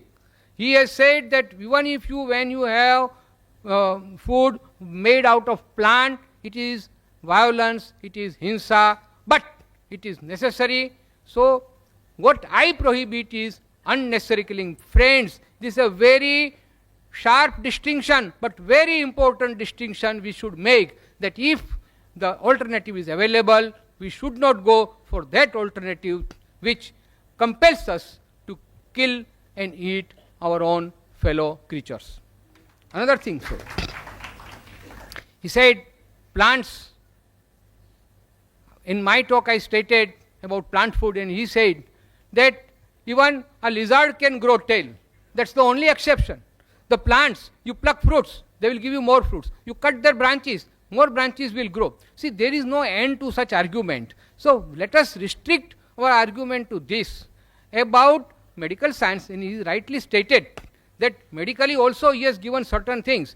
I have also stated. Now it is for the enlightened audience to decide whether the scientific facts that I have given are correct or he has given. It's okay. It's a question of argument. Now he has conveniently forgotten. Please excuse me, I am telling because I am trying to rebut your things. The psychological aspect. When we consume animal food, we also inherit certain animal instincts. What have you to say? Please, in your rebuttal, you can say that. Now, doctors also, most of the doctors prescribe raw vegetable. Now, coming to cooking, most of the doctors prescribe raw vegetables for healthy diet. Only that food or cereals which will not be proper for a human being to consume raw, that only can be cooked. But as far as possible, and in our Indian Vegetarian Congress, we always, whenever we have a meeting, we have most of the food raw, uncooked, and that is more healthy according to us. About the books, these books were not given by me to Dr. Naik, and it was given by my friend Mr. Salecha, who approached me. That's okay, it's nothing very important. Now, I will tell you one thing, that you cannot alter the truth by just loud applause. Okay. If you are impressed by my argument, you may applause me. Or if you are impressed by the other argument, you can applause that. But I firmly believe that just because some arguments are appealing to you and you applause them loudly will not alter the truth. And I have referred to about one book, Dr. Deepak Chopra. He has also written many books. He is also a physician, practicing physician, like Dr. Dean Ornish. He has also conducted researches, and he has come out with a theory that your food will have a terrific effect on your impulses and urges, your physical development, psychological development, and emotional development. You know, most of the psychological and emotional distortions are because of the flesh food that one eats, and that is why it is prohibited. It is totally illogical to say that by eating animals you are helping vegetarians. We should not worry about the animal population because nature is quite capable of taking care. Why? Because we are rearing more animals for killing. That is why if we are not doing it, look at the jungle. Everywhere the natural cycle is there. Balancing will take care of itself. Nobody has to worry about it.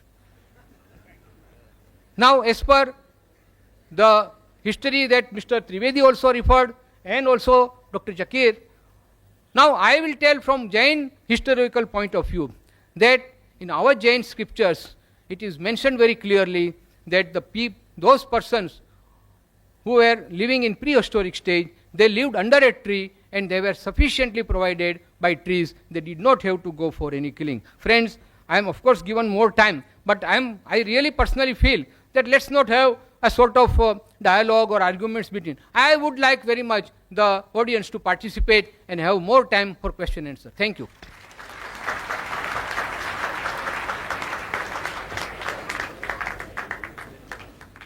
Thank you, Mr. Zaveri. We have 5 minutes more. It's taken 5 minutes left. Now I call upon Dr. Zakir Naik to present a response to Mr. Rashmi Bhai Zaveri for 15 minutes only. Alhamdulillah.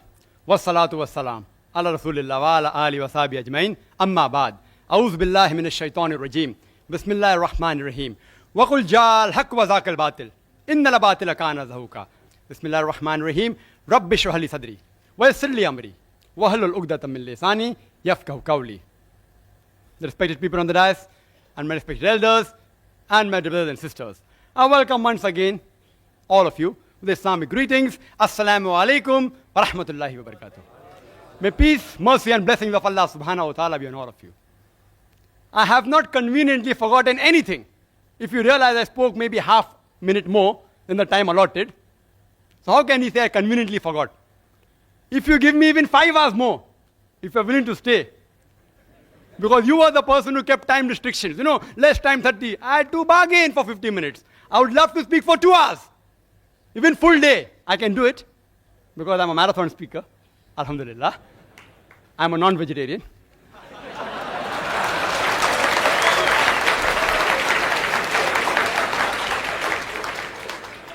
Mr. Zaveri said that I said that no religion prohibits non-veg. I never said no religion. I said no major religion. It's being recorded. No major religion. And Jainism is not a major religion. According to the books you gave me, you gave certain books, Jains are only 0.4% of India, 0.4. Less than 1%. Can you call it a major religion? In India, leave aside world out of the question. Negligible. I am very clear cut in my statement. Regarding the argument on Jainism, I can reply, but the coordinator won't give me permission. I am restricted to Islam.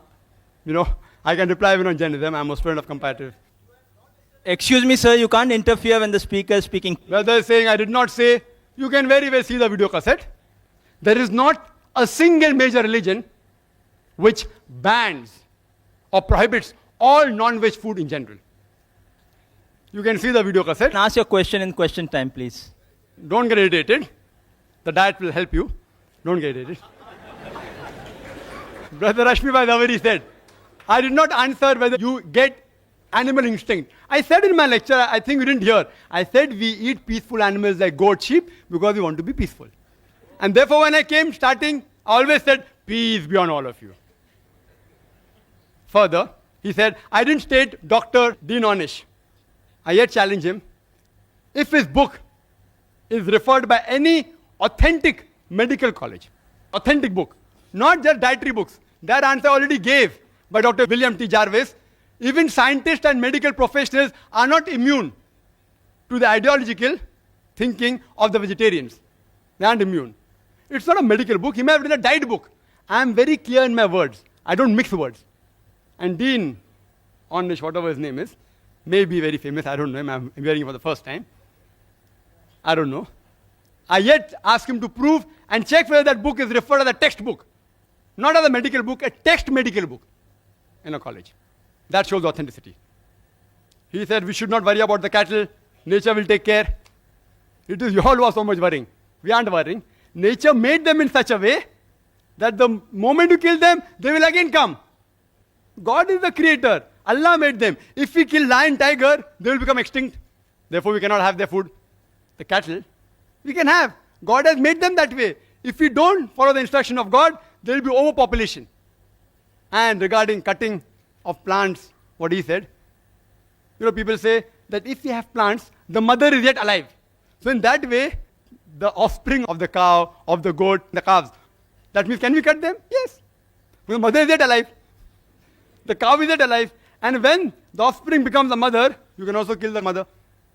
So even if I agree with this logic, the plant survives. In the animals, more lives are surviving than the plants, if I agree with this logic. Furthermore, I said that best is prevention is better than cure. I agree with Dr. Ornish when he says that vegetarian diet is helpful for certain diseases. Even I advise that. Where I said no. But the topic is not which food is healthier, but making a statement, it is banned for human beings. I challenge any authentic medical book. I'm a doctor, not books, whether given by Russia Foundation or Indian Vegetarian Congress, whatever it is. These books are stating things which are unfound, ill-tested, unproved. There is the Islamic method of prevention better than cure, which will answer most of your questions. The Islamic method is there of prevention better than cure. When we slaughter the animal, we do the zabiha. We cut the throat and the windpipe and the vessels of the neck without damaging the spinal cord. Otherwise, the nerve going to the heart may get severed, there may be cardiac arrest. When the spinal cord is not damaged and the vessels of the neck are slit open along with the throat and the windpipe, the heart is pumping, most of the blood flows out of the body. Blood is a very good media of germ and bacteria. If you slaughter the animal in this way, most of the disease transmitted by blood, many which you named, can be eliminated, can be prevented. The meat remains fresh for a longer time if it's slaughtered by the Islamic method. And people say, oh, it's so merciless. You know, y'all are so mercilessly killing, it dies of pain. When we slaughter in the Islamic method, when we cut the blood vessels of the neck, the blood supply going to the nerve, which is responsible for pain, is severed. So the animal does not feel pain. The animal kicks and writhers. You know why? Due to the gush of flow. The animal doesn't feel pain. It is contracting and relaxing because there's lack of blood in that part of the body. The animal does not die of pain. It dies a painless death. Painless. Painless. We eliminate most of the disease transmitted by blood. Secondly, there are many countries in the world and many people who raise animals, they give them hormones. And one was mentioned by Mr. Zakir, he didn't name. It's called as DES, diacylglycerol. It's a hormone injected to cattle so that they become fat and you get more money for flesh. This is haram in Islam. Carcinogenic hormones, if ingested in animal, even if you slaughter by the zabiyah method, it is yet haram. It is zabiyah but not halal. It is zabiyah and haram. If the cattle are injected with hormones, you are not allowed to have those hormones. Neither are we allowed to have cows which are fed with non-veg. Because the Prophet said, any animal that is fed with non-veg, it is prohibited for you. After that, if you take care of hygienic conditions and cook the meat very well, most of the diseases which Mr. Zaveri spoke, or not all, most of them will be eliminated. And in the non-veg flesh food, the most dangerous, which is commonly eaten, is pork. It has more than 70 different diseases which you can get if you ingest pork. More than 70 different diseases. And one of them is ischemic heart disease, which he spoke about. Because pork has more of fat building material than muscle building material, it gets deposited on the walls of the vessels, causing atherosclerosis, hypertension, etc. That's the reason in the Quran, no less than 4 different places, in Surah Baqarah chapter number 2 verse number 173, in Surah Ma'idah chapter number 5 verse number 3, in Surah Anam chapter number 6 verse number 145, and Surah Nail chapter number 16 verse number 115, it says, Hurrimat alaykumul maitutu waddamu wa lahmul khinzir, wa ma uhilla li ghayrillah bih. Forbidden for you for food are dead meat, blood, the flesh of swine, and any food on which any name besides God's name has been invoked. It's haram. So we abstain from it and we prevent several diseases of non-veg. Quran says in Surah Taha, chapter number 20, verse number 81, eat of the food we have provided for you in sustenance, but commit no excesses therein. Most of the diseases, what Mr. Rashmi Bhai Zaveri spoke about, is due to excessive eating. Even if you eat excessive veg food, you will have many diseases. I will not say, don't have veg food. I'm a doctor. I'm not an ideological, neither a fanatic non-vegetarian. So if you prevent eating in excess, most of the disease will be prevented. If you follow the Islamic guidelines, slaughter in the Islamic method, remove the blood, don't give hormones, cook the food very well, hygienic conditions, avoid pork, don't eat in excess, most of the disease can be prevented. It answers most of his arguments. Few are yet remaining. If time permits or during question answer time, if you ask, I will reply. Do you know that talking about healthy food, talking about all research and experiments, I'll talk something which is a fact. According to Dr. William, again very famous person, Dr. William, he says that vegetarian food extends the life of a human being for more than 6 years. If you have veg food, as compared to non-veg food, you will live 6 years longer. Again, hypothesis. If you analyze, data was collected about all the people who lived above 100 years from 1932 to 1952. And on this data, a person by the name of O. Sejares, he wrote a book, Living to be 100, 1,200 people who did and why they did it. Everything is mentioned. In it, even diet is mentioned. Do you know out of 1,200 people, how many were vegetarian? How many? Guess. 1,000. Four.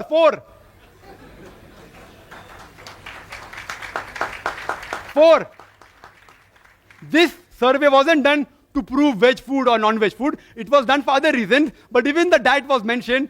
It's a fact. It's not a research. It's a fact.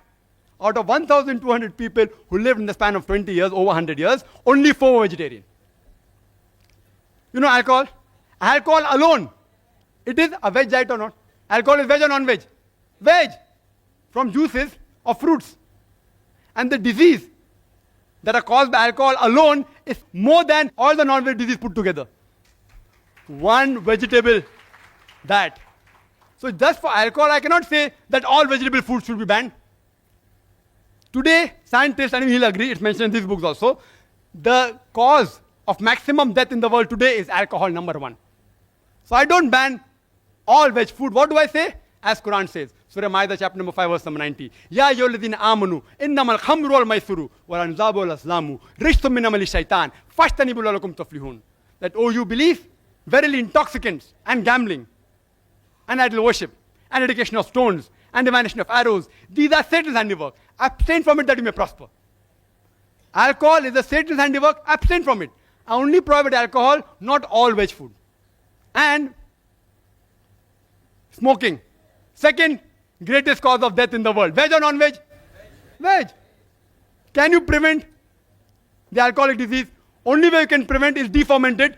It ceases to be alcohol. Can you prevent smoking disease? Don't have tobacco. Only option is prohibition. If there is no prevention, then comes the question of prohibition. So alcohol is prohibited. There are more than 400 fatwas by Islamic scholars. Smoking is prohibited because there is no prevention. You know kesri dal? Kesri dal? Indian government has banned it. It causes spastic paraplegia. Staple food of Northwest Indians. Banned. Why? It causes death also. Spastic paraplegia. Alcohol. Many countries have banned, including Saudi Arabia, including states in India have banned it. Smoking in Singapore is banned in public places, in government places, in public transport. Kesri dal banned by India. If there's no prevention, then you can ban it. I do not know of a single government that has banned all non-veg food in general. Not a single. Yes, few non-veg food, like pork, Saudi Arabia has banned. There's no prevention, ban it. If there's no prevention, then you prohibit it. And the debate was not which is better, which is healthier, veg or non-veg. The debate was, is non-veg food permitted or prohibited? I gave a list of more than 20 points. So I can very well say that Mr. Rashmi Zaveri conveniently stopped his talk 5 minutes before, not to answer these things. If you give me 1 hour more, I will continue speaking. Wild berries, they are poisonous. Strychnine, vegetable food, they are poisonous. Datura, poisonous. What is the solution? Don't have it. You know, water. Water has so many diseases transmitted. Cholera, paratyphoid, typhoid. It causes amoebiasis, giardiasis, roundworm, pinworm, viral hepatitis. I can go on talking. Only by water. What do? Do you ban water? You prevent it. You purify the water. The disease will be prevented. You know, milk. Milk has so many diseases. Shigella, cholera, paratyphoid, typhoid, tuberculosis, salmonellosis, brucellosis. I can go on listing. What do? Do you ban milk? What do? You pasteurize it. You don't ban it. You don't prohibit it. It's unmedical. Whether milk is non-veg or veg is a debatable topic. I won't argue on that.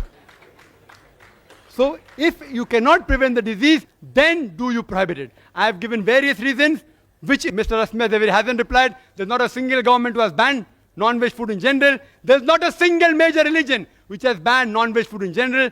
Therefore, I say that non-veg food is permitted, not prohibited.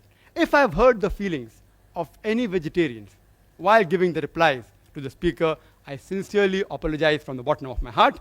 I would like to end the talk by giving the quotation of the glorious Quran from Surah Isra, chapter number 17, verse number 81, which says, وَقُلْ جَاءَ الْحَقُّ وَزَاقَ الْبَاطِلُ إِنَّ الْبَاطِلَ كَانَ زَهُوقًا. When truth is hurled against falsehood, falsehood perishes. For falsehood is by its nature bound to perish. وَآخِرُ دَعْوَانَا الْحَمْدُ لِلَّهِ رَبِّ الْعَالَمِينَ.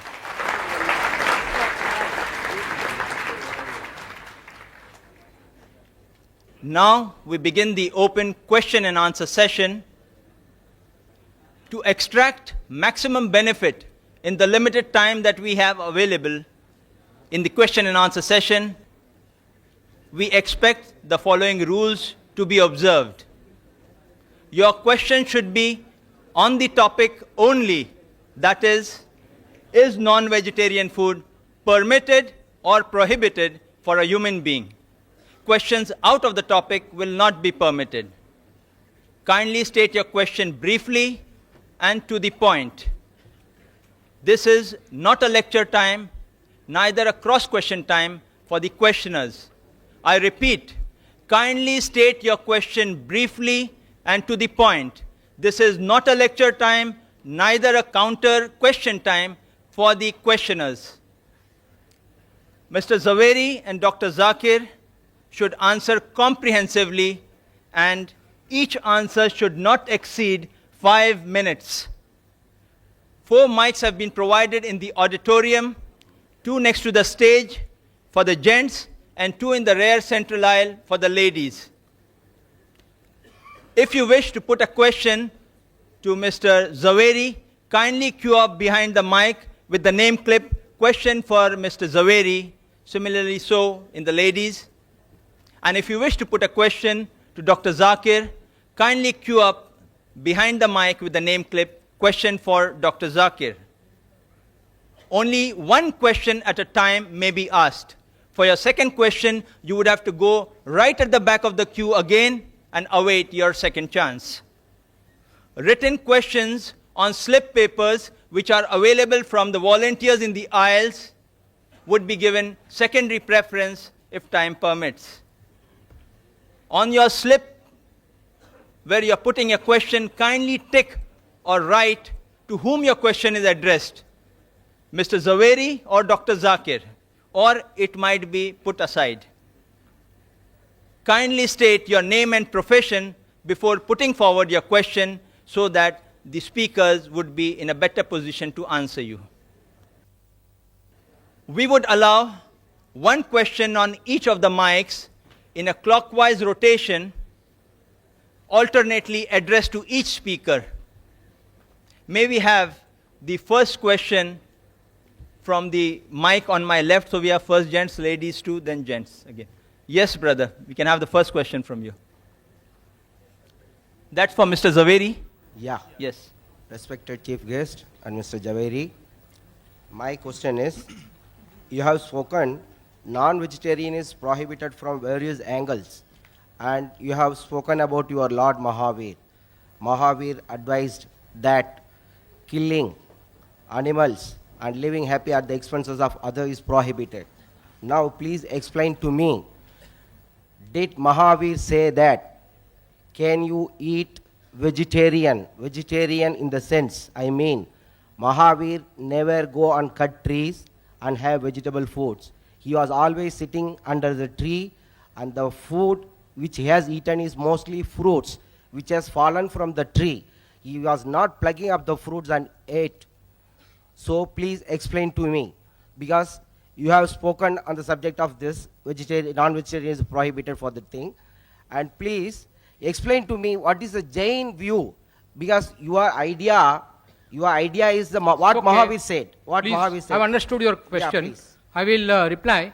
See, what Lord, I have stated already that what Lord Mahavir stated, that even plant has got life. And he says that even eating vegetable food is, as per the Jain scriptures, is prohibited for Jain Muni. But because of constraint, everybody cannot become a Jain Muni. That is why he said that at least the unnecessary killing of animals should be avoided. He never said that eating of plant food is allowed even for Jain Munis.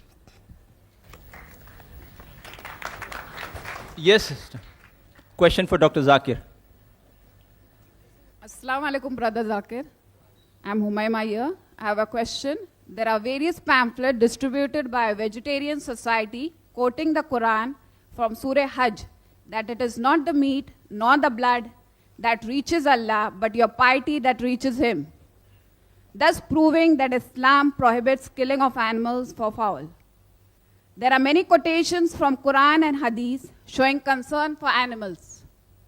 I would like to thank the sister. She has asked a very fundamental question, that there are certain pamphlets distributed by organizations proving from the Quran and Hadith that non-veg food a Muslim should not have, it is prohibited. And this was the initiation of this debate. I didn't touch on it because, they told me to keep out of religion. But since it's a question I'm compelled to answer.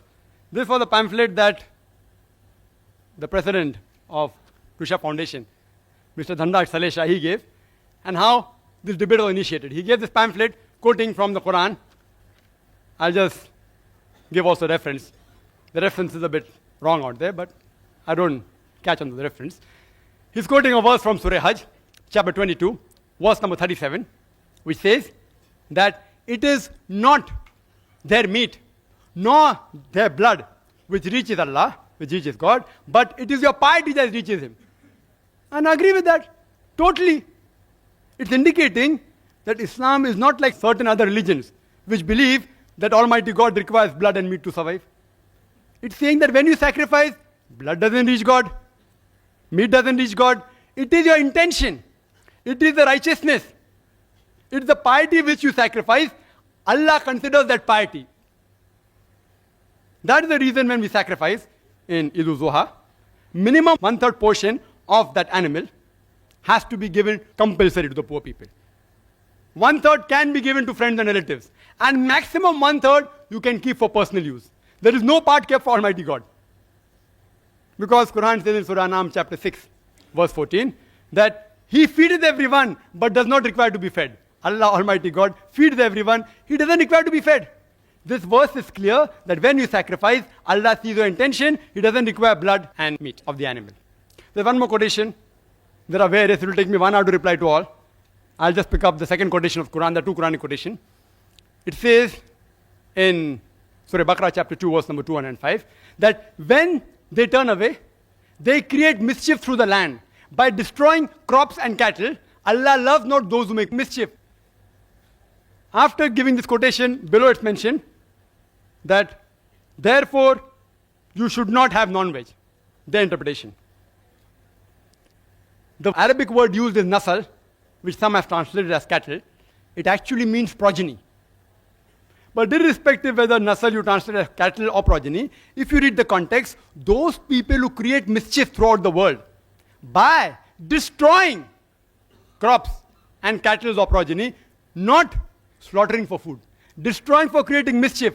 Allah does not like those who make mischief. So if you kill any animal, even the plant if you kill, for making mischief, Allah doesn't like. If you say this verse refers to not having for food, that means you should not even have the crops.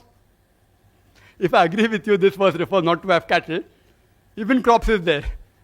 It is a very wrong way of argument. They don't do self-analysis. Crop is also mentioned there. If they say by this verse, non-veg is prohibited, even veg is prohibited. It is not. Neither non-veg is prohibited, neither veg is prohibited. Certain foods which Allah has prohibited is mentioned in the Quran. The others Allah says in Surah Baqarah chapter 2 verse 168, eat of the good food we have provided for you. Regarding animal concern. Yes, there are various hadith. If you read Sahih Bukhari volume number 3, hadith number 551, and Sahih Bukhari volume number 8, hadith number 38, it speaks about a man who gave water to a thirsty dog. And Prophet said, he'll be rewarded. So people asked, do you even have reward for giving water to a thirsty dog? The Prophet said, yes. For every kind act you do to the animal, you will be rewarded. Imagine in the days of ignorance, Yawm al-Jahiliyyah, 1400 years ago, where human beings were treated like animals, our beloved Prophet Muhammad sallallahu alaihi wasallam spoke about animal rights. Prophet said, don't overload the animals. Today in India, 2 bullocks are supposed to carry by law not more than 500 kgs. They carry more than a ton. Prophet said, don't overload them. Don't ill-treat them. Don't tie them and shoot them. Mentioned Sahih Muslim. Volume number 3. Hadith number 4812. It's also mentioned in Sahih Bukhari. Don't tie the animal and shoot them. It's mentioned in Sahih Muslim, volume number 3, Hadith number 4810, that when you slaughter the animal, see to it that the knife is sharp, so that the animal doesn't feel pain. Don't slaughter one animal in front of the other. Don't kill the animal twice. He said that, adrenaline is released. It's released in the blood goes out of the body. Prophet spoke about animal concern. We should protect the rights, but for food, if it's lawful animal, you can have it. Hope that answers the question.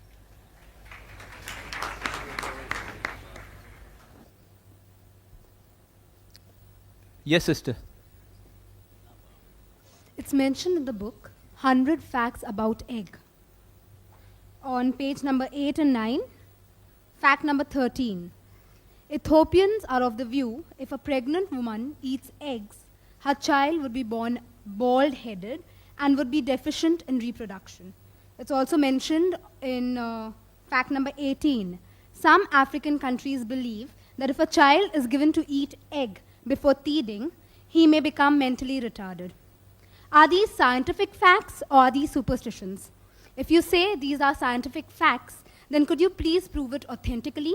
And if you say it's superstition, then why are you promoting falsehood by such books? That's 100 Facts About Egg.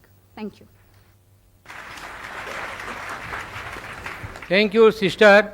One thing, I have not written that book. Second thing, I have not given that book to you, and I have not referred to anything from that book. So it is not necessary to answer particularly for that book, but I can definitely say, which I have already touched upon in my subject, because egg contains excessive protein and cholesterol and saturated fat, that is why it is not healthy for any human being, and particularly for pregnant women and children.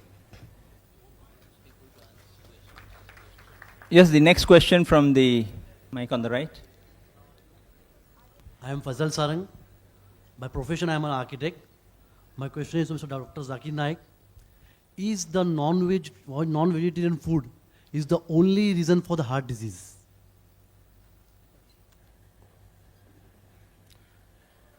The brother asked a very good question. That is non-veg the only reason for the heart disease? And this was spoken by Mr. Zaveri, that flesh, animal flesh, chicken, mutton, beef causes heart disease. It can cause, he's right. And he further said, there is not a single vegetable source which contains cholesterol. If you tell that to any doctor, not the ideological vegetarian, they'll agree. Heart disease is caused when the diet contains more fat and more cholesterol, irrespective whether it is veg or non-veg. Irrespective. Non-veg foods do contain high cholesterol, but even vegetable foods, groundnut oil, cashew nut, coconut, ghee, butter, all this, even a common housewife knows. You know why?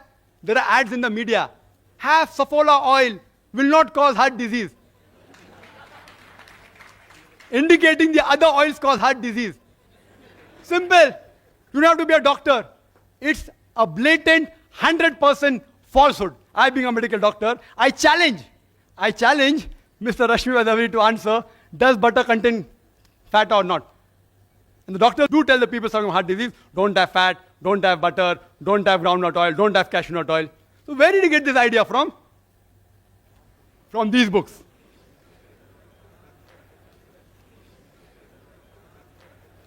This book he gave to me.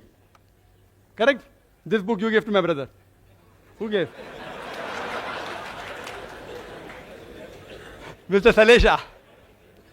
Mr. Salecha gave this book. In this book also it is mentioned the same thing, that there is no cholesterol in vegetables. I'm sorry if I thought, because the first time I'm meeting Mr. Zaveri here, if he didn't give these books, I apologize.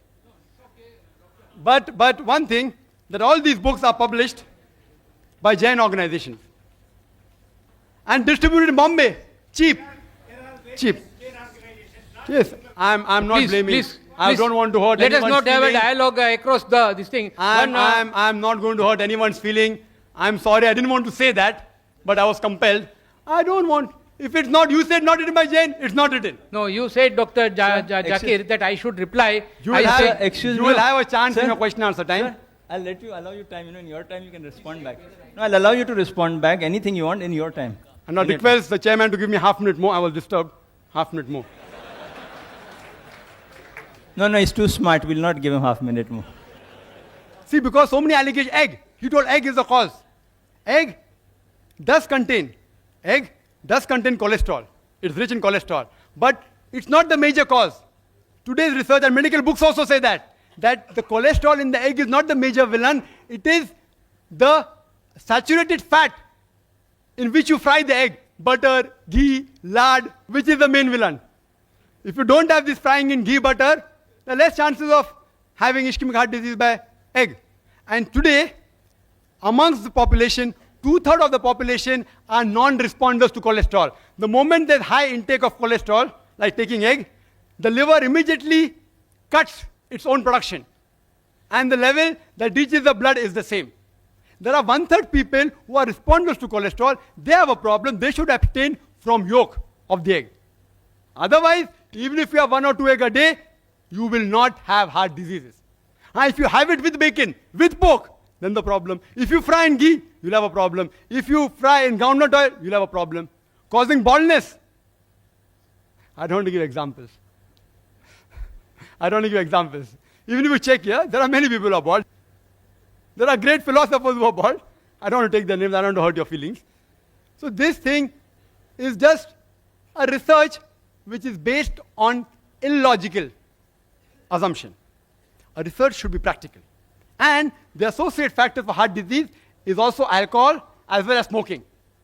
These two are also one of the associate causes for heart diseases. Yes, in America, heart diseases are more in non-veg because they are fats. Quran says don't have an excess, this problem will be solved. Secondly, the vegetarians of America, they are fluent. It's a vogue to be a vegetarian because to buy veg food is expensive. If you turn Mercedes car, you have status. If you have veg food, it is status there. About 3 to 7% are vegetarian in America. Less than 1% are pure vegetarian. Less than 1%. Because they are fluent and they are rich, they take more care of hygiene.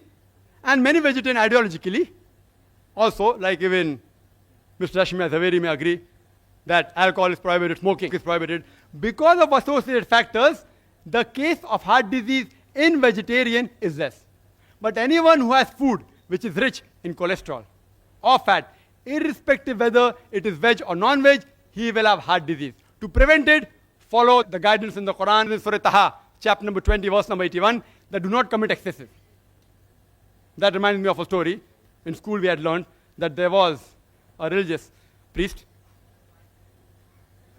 who ate excessive food, and he had 64 laddus, and when he came back, his wife said, that why don't you have Furan Chutki, some digestive? So he says, Are Bauli, Akal Nai, Banke Che Bachcho Ki Mata, Agar Churan Chutki ke liye jagah hoti, to main 2 laddu aur na bhok leta. Brother. The question is directed to Mr. Rashmi Zaveri. This is a book I've come across, which is named Meat Eating 100 Facts. Please, sir. This is not concerning to you. You may put your question saying one book writes like that rather than saying this person's book or that. You say this book states so and so, that would be acceptable. Okay, here is a book from Jain publication. You being a Jain, I'm asking you a question, which is, the name is Meat Eating 100 Facts, written by Dr. Nemi Chand. And it gives a cartoonic representation of meat-eating people, which I feel it's very insulting and, it's degrading, defaming. So I just want to ask you, in this Jains being tolerant, is it fair enough for Jains to publish such books which can hurt people's feeling? Is this, it's mockery, please answer. Yes, the speaker would not like to answer to that. I give him the full right not to answer to the question which a speaker feels is but not I'm suitable. Just asking about, we will allow the second question. The speaker. The question of okay, being the next tolerant. question, please, for the. He passes that answer. He would not like to respond. I'm not satisfied. See, the speakers have a right. See, I would request the questioners not to get worried or agitated in any sort. The speakers have a full right not to respond, or if you feel your question is not right or not suitable for them, they have a right not to respond back. Kindly note. So put your question and frame it in such a way that it is not vulgar, neither derogatory. And yes? Yes. So it should not be derogatory to the speaker or to a particular faith. Put it in a factual manner. This is what stated. What is your opinion? Don't give your comment in a derogatory manner. Ask, what do you say about this? Yes, don't give your opinion. Let the speaker give their opinion on the subject. Yes, sister, the next question for Dr. Zakir. Assalamualaikum, brother. My name is Azra. I would like to ask, in a book promoting vegetarianism by Gopinath Agarwal, on page 15th and 16th, he says that the milk a cow gives in its lifetime can satisfy 90,000 persons at one time. But the same cow is killed for flesh can satisfy 1,000 persons at one time.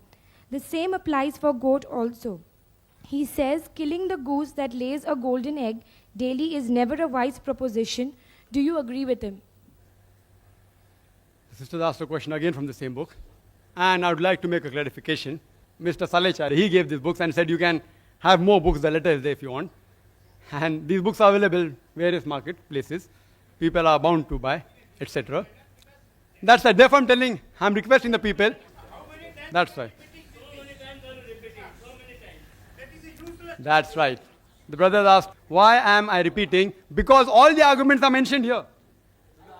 These arguments, if it's not mentioned here, I wouldn't have repeated it. I'll be able to. Please, I think your tempers must be calm. What Mr.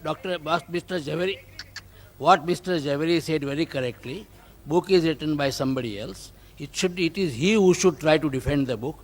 Mr. Javeri doesn't want to defend the book. So let us forget the book and ask all questions which are pertaining to the talk. Correct, and I agree with it. Mr. Zaveri read from books. He didn't do a research. He read books which speaking against non-vegetarian. He read books and he presented the fact. Either I accept it or I say the fact is wrong. I can't say because I didn't read the book, no one can ask me questions. That's illogical. If you ask me any questions pertaining to non-veg food, I either say the book is false or I say that it's illogical or it's logical. Why do you have to get irritated? It's a book promoting vegetarianism. If someone gets me a book against Islam, I will say that book is false. Excuse me, I don't allow a debate between the audience and the speaker. The audience just put the question, the speaker can only answer the question. Don't get involved. I will not allow Dr. Zakir, neither Mr. Zaveri to get involved in any debate with the audience. This is not a debate time for the audience. Kindly note. You can continue with the answer. I'm going to start with the answer. You can start the timing also. If I'm going to be interrupted every time, I want to give a complete answer. I would request the chairperson not to be biased towards one person only. If they're interrupting my answer, I have to be given time. And sister raised an argument, which is there not only in this book, even in other books on internet. You go to the internet, the same argument is given. First thing is, that is milk veg or non-veg is a big question.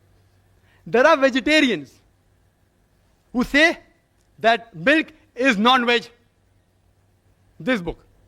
I'm not blaming the speaker. This book again says milk is non-veg. If we have milk, so many diseases. Other vegetarian foundations say no, we are lacto-vegetarian, we have milk. Whether milk is non-veg or veg. My simple question is, if you don't want to hurt the animals, when you milk the animal, it causes severe pain. You know, artificial milking of animal causes pain. You ask a breastfeeding woman, certain times she has problems and she has to extract milk artificially, it is so painful. So when you extract milk from the animal, it's painful. When you don't agree that animals are meant for food, how can you milk the animals, the cattle and the cow? It is so painful. It is nothing but robbing the animal. If you say the animal is not meant for food, and if you have the milk of that animal, you're robbing the milk which is meant for the offsprings, for the calves. And the example that was given, that a cow, on average, in a day gives 10 kgs of milk. Again, this book. If it's wrong, no problem. It's on the internet also. 10 kgs of milk in a day. In a month, 300 kgs. In a year, about 3,000 kg. Do you calculate milk in kgs? In liters. Why in kgs? I don't know. Ask the author. And then further it says that 3,000 kgs of milk, it will feed 6,000 people. So in full lifetime, it will feed 90,000 people at one time. And the cow, if you kill, only 1,000 people. Which is better, 90,000 or 1,000? Why are you killing the goose that's laying the golden egg daily? It's not a wise proposition, and I agree with that. But the point to be noted is that no milkman will ever give a milking cow to the slaughterhouse. No slaughterhouse will ever purchase a milking cow because a milking cow is multiple times more expensive than a cow which has passed its age of milking. In Bombay, it costs 20 to 25,000 rupees milking cow. An old cow which has crossed the milking age costs only 3 to 5,000 rupees. So, what we do, we non-vegetarians, the cattle, we look after it till the time it gives milk. After it starts giving milk, we slaughter it. We take all the eggs of the goose. When it stops laying, we slaughter the goose for its flesh.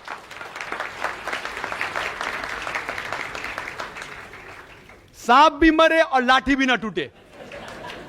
Two birds with one stone. We are more intelligent. Again, the argument giving that see some animals, you can use them in field, etc. You can use them for plowing, for transportation. If you love the animal so much, why do you overload them?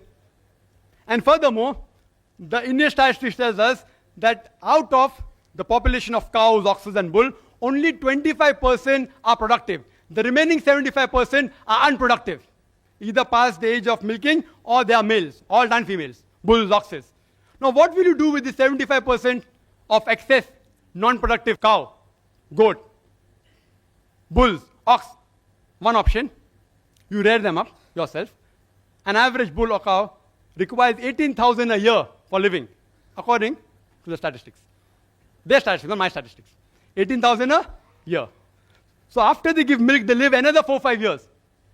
Which farmer will bear the burden of millions of cows every year, 18,000? Second option is give to Jivdaya organization. They leave it open, it enters the field, eats up the crop. Third option, leave them in the jungle, animal will kill them. The last option is best. After they reach the age of milking, utilize the milk, give it to slaughterhouses, it benefits the farmer, he gets some money, and even the animal benefits the human being by eating the meat of the animal, as well as his hide for leather, as well as the bones. Hope that answers the question. Next question for Mr. Zaveri. According to Kastur Chand Jain, in the marriage of the 22nd Tirthankar, Aris Nemi, popularly known as Neminath, meat of animals and birds was served, and both the bride and the bridegroom, according to Shastra, were Jains. Another incident was quoted that Chelna, a Jain Shravika who was the wife of Bhimsar Shrenik, a contemporary of Mahavir, was pregnant, and she had the desire to eat the heart of her husband. Bhimsar's eldest son, Abhay Kumar, instead gave her some meat of a dead animal, and Chelna, thinking it to be her husband's heart, ate it. I don't know how authentic is this article and whether what Kastur Chand said is true or false. What is its explanation? Please explain. I am referring to the article from the Caravan series, December 1981. Thank you, sister. First of all, I will request the coordinator to only allow those questions coming out of my talk, not out of any other book or another references for which I am not responsible. But because I am a true Jain, I know definitely about the Jain history, about Neminath Tirthankar. Yes, it is true. That is why he propagated that the killing of, that is exactly why he renounced the world, that for my marriage, are you going to sacrifice all these innocent creatures? No, I don't want such a feast for me. And that is why he became a Jain Muni and ultimately a Tirthankar.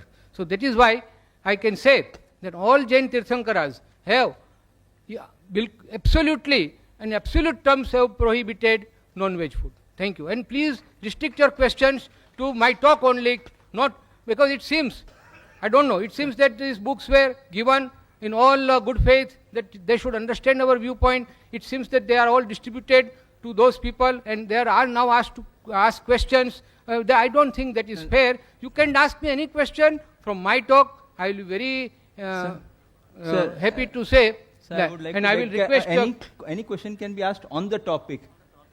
The thing is that whether it's in the talk or out I of the don't talk mind, of the that is okay. speakers, not necessarily the And book. another point I will tell Any question Mr. on the Coordinator topic, it should not be that Mr. YP Trivedi and myself, we both have got other meetings, so we would like to conclude within 5 minutes. What I would suggest, see, the time given to both the speakers to speak was 50 minutes, then 15 minutes was for response, then we would have a question answer session for 50 minutes.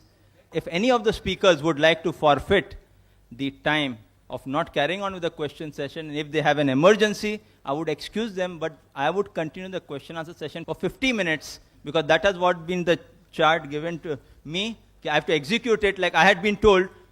Dr. Zakir cannot in his talk or response speak on any other religion. Forcefully got him not to speak on it. I'm telling you, forcefully I had to convince him you cannot touch anything else. I got him convinced because that was the request, his respect. Now what both speakers have agreed to, I have followed that. Anything which both speakers don't agree, I have thrown it out. Let me be very clear. We have said 50 minutes, we'll allow 50 minutes, but if one speaker would like to leave early for any emergency or any requirement, a person has got a full free will and a choice. I would respect that requirement, but we'll continue question answer for 50 minutes. I've written down the time, 12:45, close down at around 1:30. Right? So I think that is being very fair and clear on my part. The next question for Dr. Zakir. Assalamu alaikum, Zakir bhai. My name is Khan Abdul Sami, and my question to you is, food value charts are distributed by vegetarians showing that the proteins and iron content of vegetarian food is higher than non-veg food. And thus they say veg food is more nutritious than non-food. Your comments, please. Thank you. The brother asked a very good question. I would like to reply to the question posed by the learned speaker also. He doesn't know who distributed them. It is given in writing out here. It is given by Rishabh Foundation to IRF saying, we would be pleased to give you more such material in huge quantities if you like the same to be circulated among Muslim brothers in Mumbai. Free of charge, huh?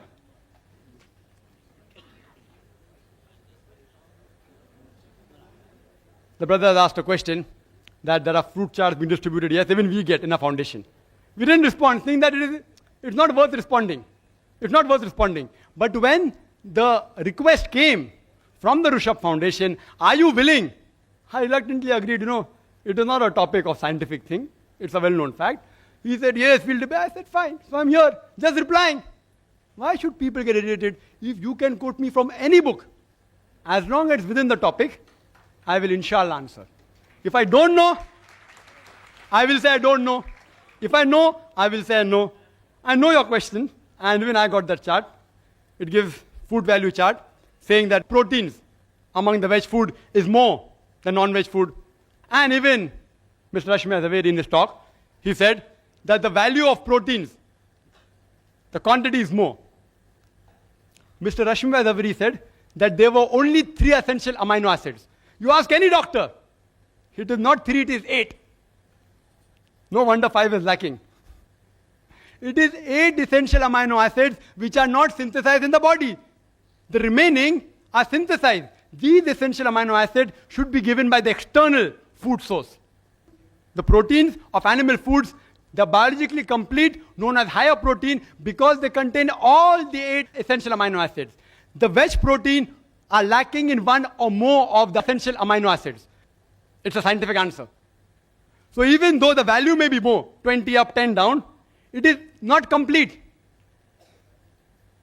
The veg protein, the incomplete protein of lesser quality, animal protein is of higher quality and complete protein. Similarly, if you analyze, even the iron you get from the diet is of 2 types. One is heme iron, one is non-heme iron. Heme iron can be absorbed easily in the body. Non-heme iron cannot be absorbed easily. In the animal food, there is heme iron as well as non-heme iron. The vegetable food contains very little heme iron. Therefore, they cannot absorb. Therefore, there's more deficiency of iron in them. So even I agree with you, the iron content in figures may be high. The protein content may be higher. Down the conclusion is, veg food is more nutritive. It's misleading the people. It's nothing but misleading. I would call it in plain English, fraud. Who's doing it? Some vegetarian society. Misleading the people. And fraud is prohibited in every religion, small or big. whether major or minor religion, fraud is prohibited. So, I would like to ask a question. Would you prefer taking 10 notes of rupees 20 or 1 note or rupees 500? If you know the value for money, you choose the second. Hope that answers the question. The next question for Mr. Zaveri. Assalamu alaikum. I am Javed Sheikh. My question is to Rashmi Bhai. Rashmi Bhai, in your talk, you mentioned that diseases transmitted through meat, flesh to human beings. But plants also affected by some diseases, viral, bacterial diseases. So you can get diseases from plant, vegetarian food also. You also mentioned Dean Ornish and Deepak Chopra, references and recommendation of those doctors.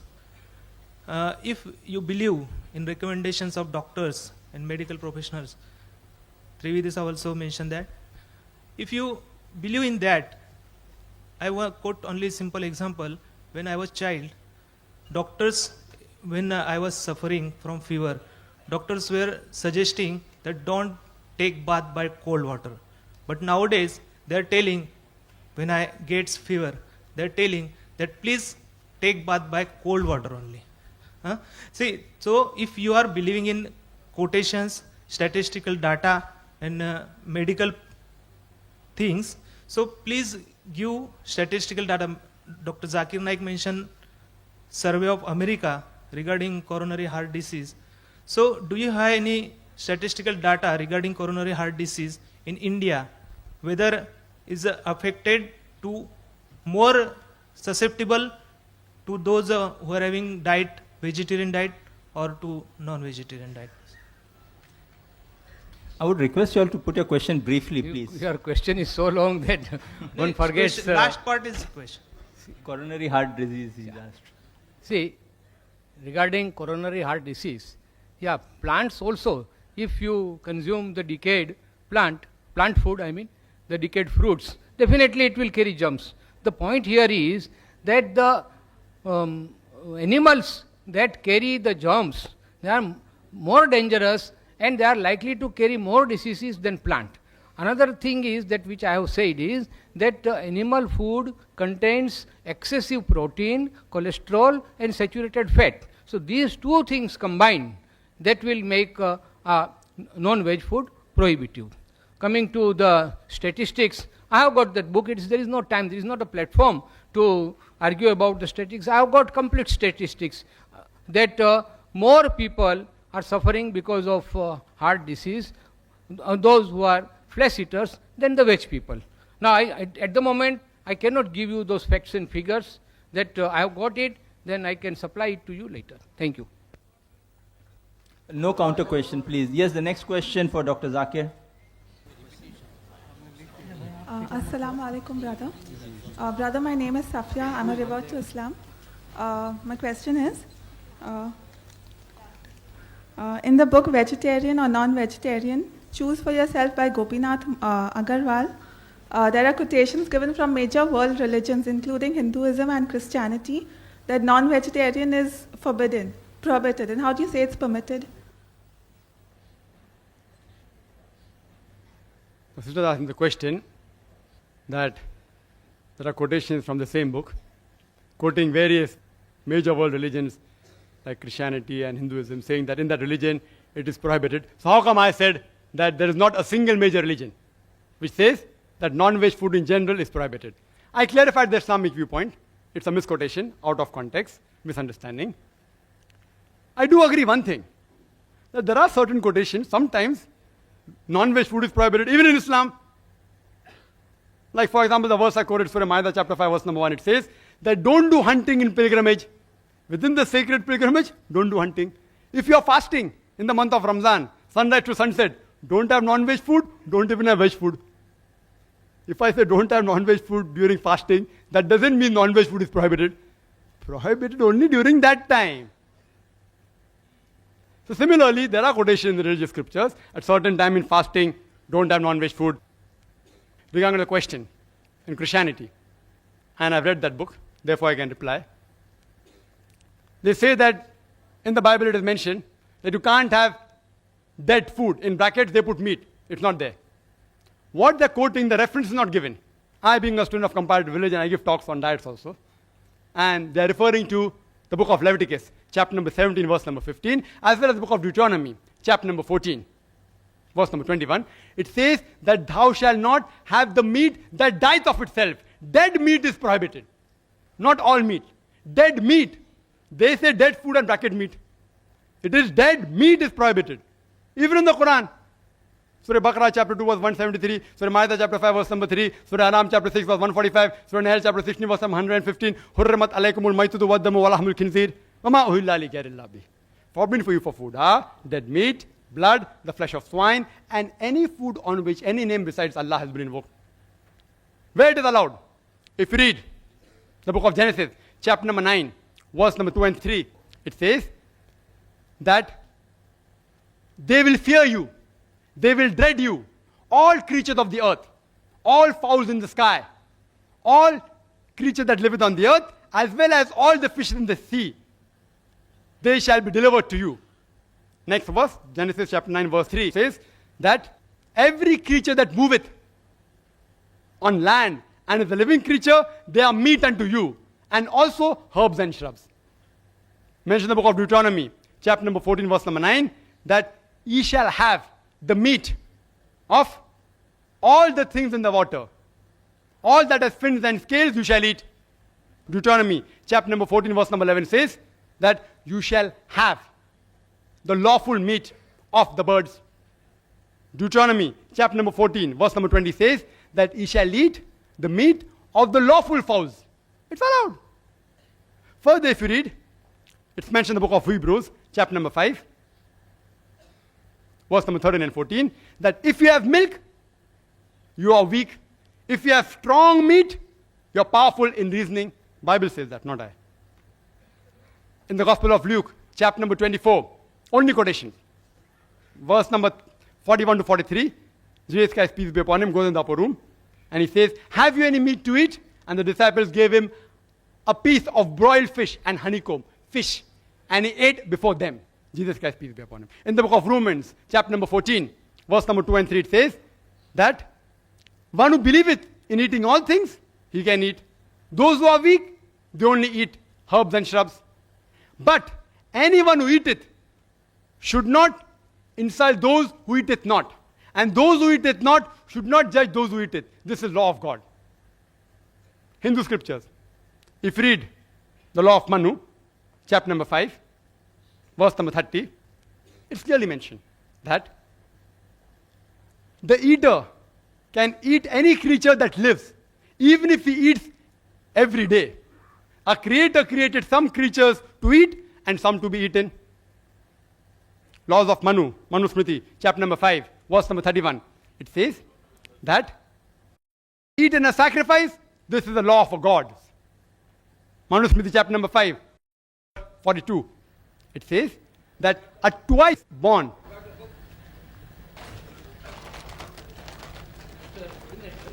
yes, brother.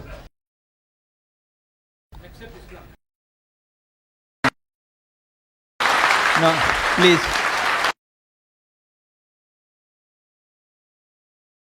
Please. I am always prepared. I am always prepared when I quote scriptures. Therefore, it's not on the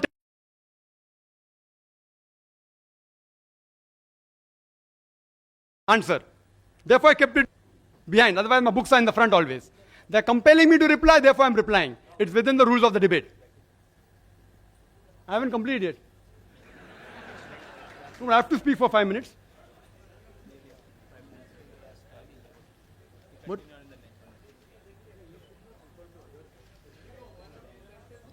We would request anyone not to disturb in between. Yes, please don't disturb The question. And you can say, who's disturbing? See, we'll when I'm allow speaking, another 20 seconds, because this wastes time, and then my time is up, I will stop the speaker. no, but someone disturbs me, I should get more time. Okay, we give. Complete the answer in 30 seconds. It's further mentioned in the Manu Smriti, chapter number 5, verse number 35, you can have meat. In Rig Veda, book number 10, hymn number 16, verse number 10, you can have meat. Rig Veda, book number 10, hymn number 85, verse number 13, Rigved, book number 10, hymn number 86, verse number 13, says the same thing. You can have meat. In Mahabharat, Anushashan Parv, chapter 88. If you read, Bhishma gives the advice to Yudhishthir. It's also mentioned in Manusmriti, chapter number 3, verse number 266 to 272. It's mentioned there that if you want to please your ancestors, if you give herbs and shrubs, you will gratify them only for 1 month. If you give fish, for 2 months. If you give venison, the flesh of deer, for 3 months. If you give mutton, for 4 months. If you give flesh of birds, for 5 months. If you give goat meat, for 6 months. If you give spotted deer, for 7 months. If you give meat of black antelope, for 8 months. If you give cow, 1 full year. If you give bull, it is 12 years. And if you give rhinoceros and red meat of goat, forever, inexhaustible. So if you have to satisfy your ancestors, according to Rigved, you have to give more, you have to give red meat.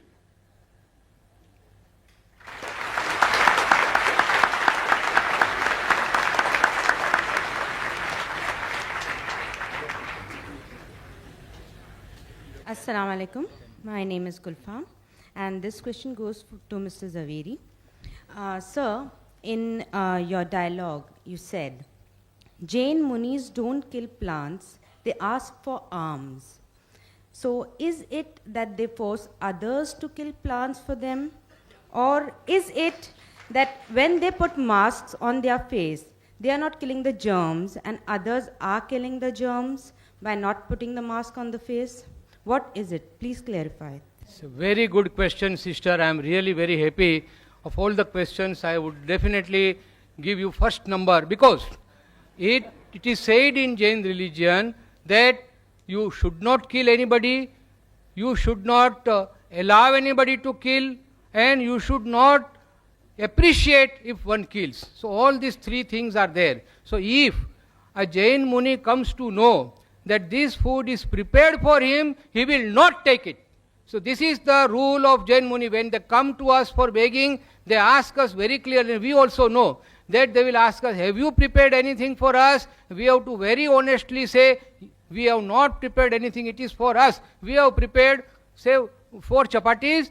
He will take only 1, we will be happy with 3. This is the way of begging of a Jain Muni. He will not kill, he will not allow others to kill, he will not propagate killing, he will not even eat if he comes to know that this food is prepared for a Jain Muni. I am happy that in this august and enlightened audience, I have been given an opportunity to clear the viewpoints of Jain Muni. Thank you very much, and I will now request coordinator that Mr. Trivedi and myself, it is really going on so nicely that we would like to continue here for hours together, but I am sorry that time constraint is such. Last 2 questions, we'll allow 5 minutes are left.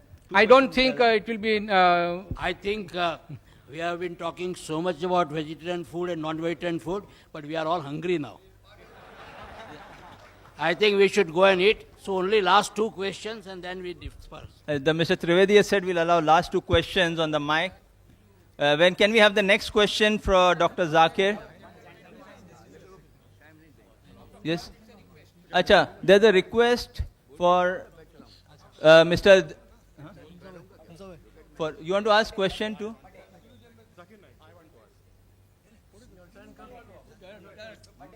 No, but they should have to follow. But I think you should have come up in the queue, you know.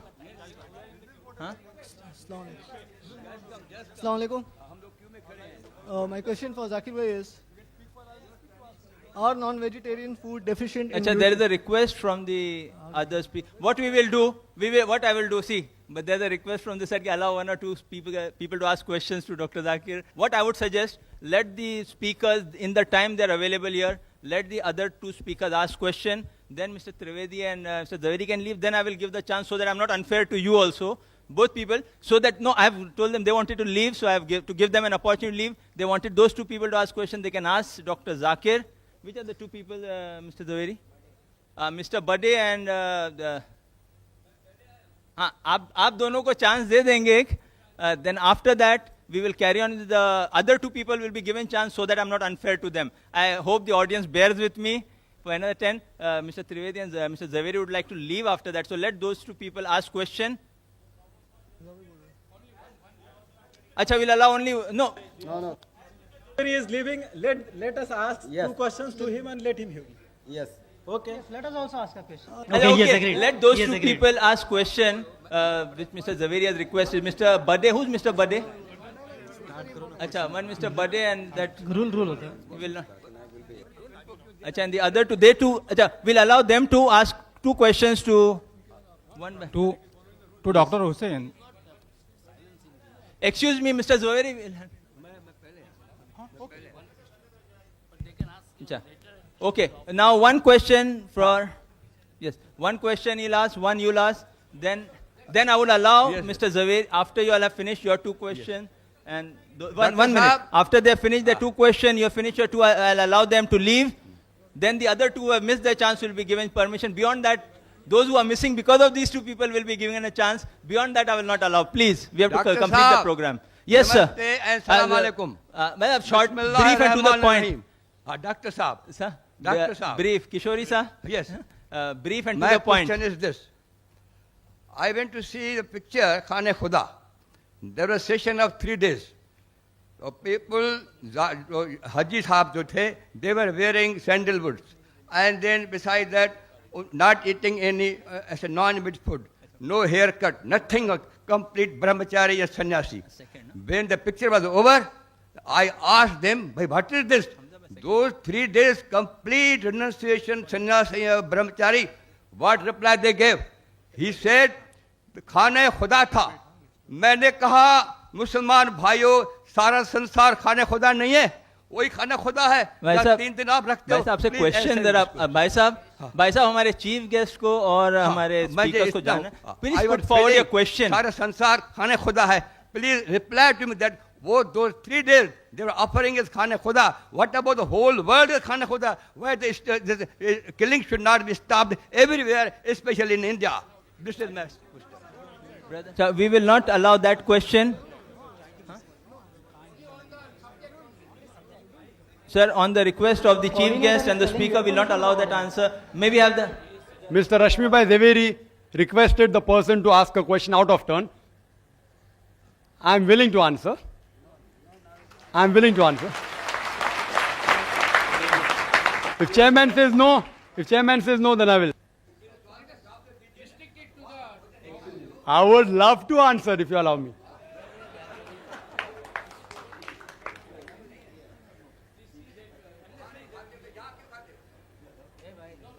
Okay. Anyway, I will control the order. Nothing will go wrong. Okay, we'll allow him, but a short this thing. What was the question? I didn't hear it. I heard the question. I am supposed to answer.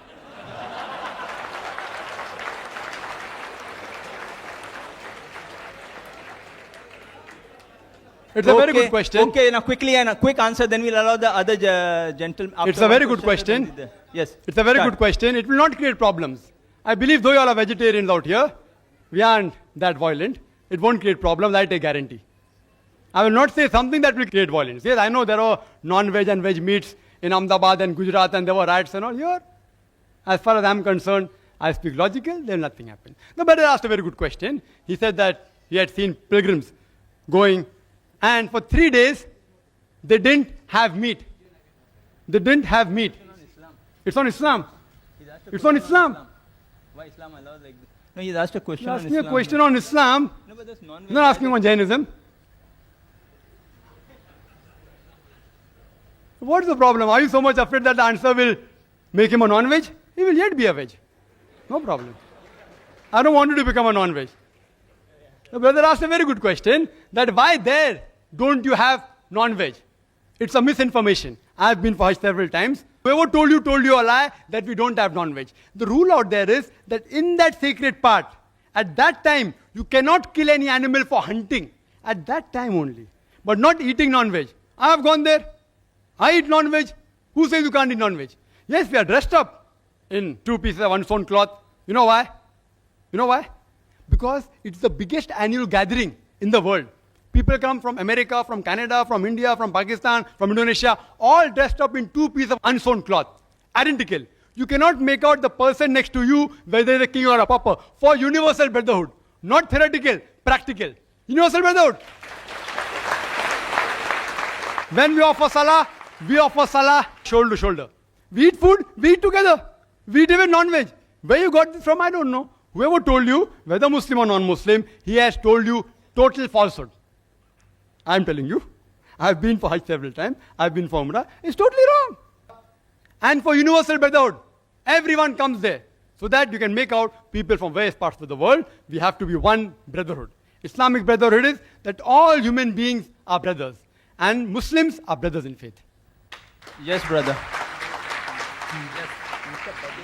Mr. Zaveri, this question is for you. At the end of your speech, Mr. Zaveri, this question is for you, please. Yes, put forward your question. Mr. Zaveri is having his attention there. Mr. Zaveri, this question is for you. At the end of your speech, you have listed 16 points differentiating between the herbivorous animals and the carnivorous animals. Now, I don't feel there is anyone in the audience to know these differences, except that you want to give emphasis on the point that giving the comparisons of herbivorous animals, you want to reflect that humans should also be herbivorous. That is, we should be vegetarian. This is what I understand. Dr. Zakir has already touched few of the points. Now, Dr. Zakir and Mr. Zaveri, I'm not a medical student by profession, I'm an engineering student. I had biology only up to my 10th standard, and thereafter only I have gathered some knowledge from here and there. Ask your question, please. Question. Now, here the points which I want to get a comment from your side is that you have said that pitalin is there in the saliva of the herbivorous animal. It is there in the carnivorous animals, and it is there present in the humans also. Now, you have said that herbivorous animals rotate their jaws while eating. I have never seen a man rotating his jaws. It's a question of if you want to put a question, you are most welcome. It's not a lecture your session. Question, we are not here to hear your impressions. If you are most welcome to ask me a question. Ask me a direct question, I will be too willing to give you a reply. Because both Mr. Trivedi and myself, we have got other appointments, we will be leaving after this. You ask your question in 3 to 4 sentences, that's all. My 3 to 4 question, sentences. What was the need for you to give the differentiation between herbivorous and carnivorous animals? What do you want to emphasize? Yeah, it is a very natural thing that when I stated that almost all limbs and parts of the body of human being are very similar to herbivorous animals, it is for the enlightened audience to decide whether I say, whether you agree with me or not. If you agree, it's well and good. Otherwise, if you don't agree, then also well and good. Who am I to say that you must agree on one point or others? That's okay. Because what I have stated is a scientific fact, which I have got reasons and I have got proof for that. But it is for the audience to see whether it is you are agreeable to that or not. My only point was that by nature, a human being is more, not only more, but 100%. He is herbivorous, and by certain circumstances or by some other reasons, he has been made a carnivorous. Now, friends, I must tell you that I am extremely delighted to be here this morning and sharing our views, and so many misconceptions about Islam is now cleared by our learned Dr. Zakir. We never knew that these things are said in Islam, and for that I am extremely thankful to Islam Research Foundation, and I am also thankful to my friend Mr. Salecha Rushabh Foundation, and because of the time constraint of Mr. Trivedi and myself, because we have got other engagements, we will take your leave, and again thank you very much. Mr. Bade has to ask. Yes, you are Mr. Bade? Yes. No, well, excuse me. Mr. Bade has been requested specially to be given a chance to ask question. We have honored that request, and he will be given a chance now. After that, Mr. Trivedi, the last question from that side. And then, yes, last question from there. Ladies, I think, are less in number, so we disallow those 2 questions which were missed out. I hope that would be fair, Mr. Trivedi. Yes, Mr. Bade, then you, and then we finish the session. Yes, Mr. Hari Om to Hindus. Sorry. After we conclude the session, 2 people will get a chance to hear Dr. Zakir. If you want to hear the answer, and those who want to hear can stay back, others can go. Yes, Mr. Bade. Hari Om to Hindus. Jai Jinendra to Jains. Salam Alaikum to Muslim Bhai. Walaikum Assalam. Request to Dr. Zakir. I have all the answers of all your 20 questions, but that will not allow. Kindly give me chance. Any time you will get the logical answers of all the 20 questions. Number 1. Now, all the religions, they follow the God. God is Almighty. Now, that means one should follow His rules also. Now, what is given by the God, the rules formed up by the God? एक सीधी सी बात है कि जब भगवान ने हमें जन्म दिया है तो उन्होंने हमारे लिए कुछ व्यवस्था भी की है. I'm not giving you lecture. I would apply the same rule I applied to the last speaker. Put your question in 5 sentences. Assume Dr. Zakir and Mr. Zaveri know the background. Ask your question. 6 sentences, I'm please. asking you the question only. तो भगवान ने हमारे लिए जो भी कुछ दिया है उन्होंने कुछ रूल फॉर्म करके दिए हैं. जैसे कि हमारे लिए सबसे इसेंशियल बात है हवा की. Plenty of hawa is available. Abundant hawa is available. उसके बाद पानी रहता है. पानी wherever you go, पानी is available. Now, other thing is food, which I am coming to the question. The food, Bhagwan has given us the food also. Kashmir में है, हमारे लिए कश्मीर में है, इलाके के मुताबिक दिया है. कश्मीर में है हमारे लिए आलमंड्स दिए हैं, काजू दिए हैं, बादाम दिए हैं, पिस्ते दिए हैं, जहाँ के वहाँ जरूरी है. 1 second. राजस्थान में जाओ, आपको वहाँ वो टेम्परेचर के मुताबिक आपको खरबूजा मिलेगा, तरबूजा मिलेगा. यहाँ हमारे लिए 1 second question I am telling you.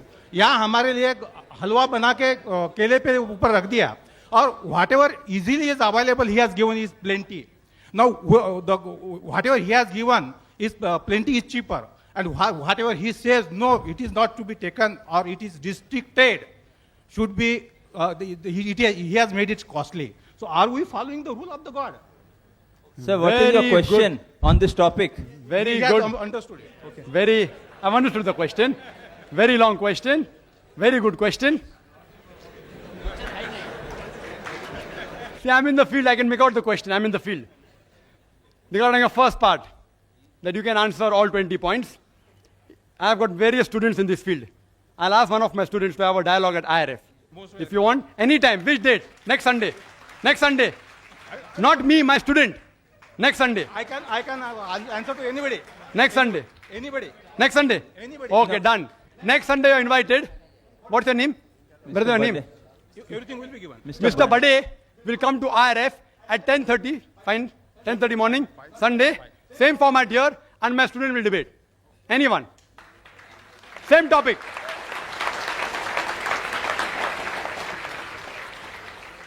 His question, that God has provided air, right, water, everything easily available. So why go for things which are uneasily available and costly? Very good question. That you have to point out to Mr. Zaveri. He is telling that vegetables should be transported to Arctic Circle. Vegetables should be transported to deserts. Tell him, I didn't say that. I'm saying if vegetable is available, have vegetable. If animal is available, have the lawful animal. You have to pose that question to him, not to me. Point number 1. You should have easily available food as long as it is lawful. We should have expensive food, you told me. It's like I telling a rich person, why are you living in Nariman Point? You know, 1 square feet of land, apartment, Nariman Point, costs 25,000 rupees. Come to Mira Road, only 1,000 rupees per square feet. When the rich man can afford to pay money to buy a good flat, why are you preventing a rich man to buy good food? And non-veg food, in protein, in iron, in various ways, medically, it is superior, it's of higher quality. So if rich man can afford it, why are you stopping? If you can't afford, have vegetables. I'm not stopping you. Hope that answers the question.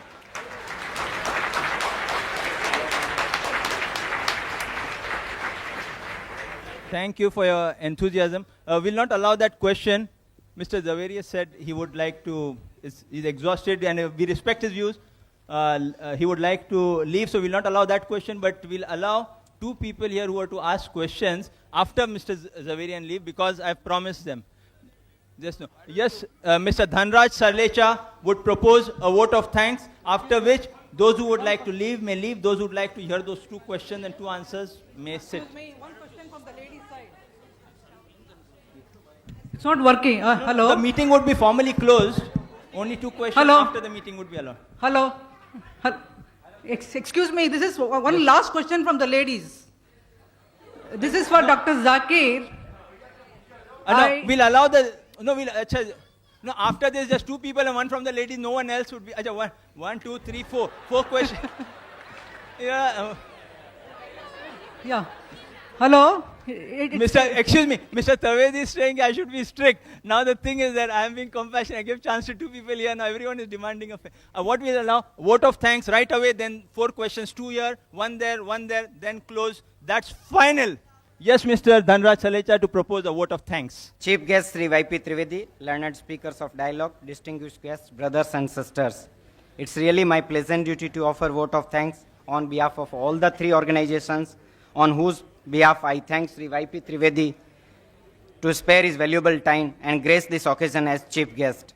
I'm really thankful to both the speakers for their most interesting and informative discussion, and above all, I thank you all the participants for participating in the debate. Thank you.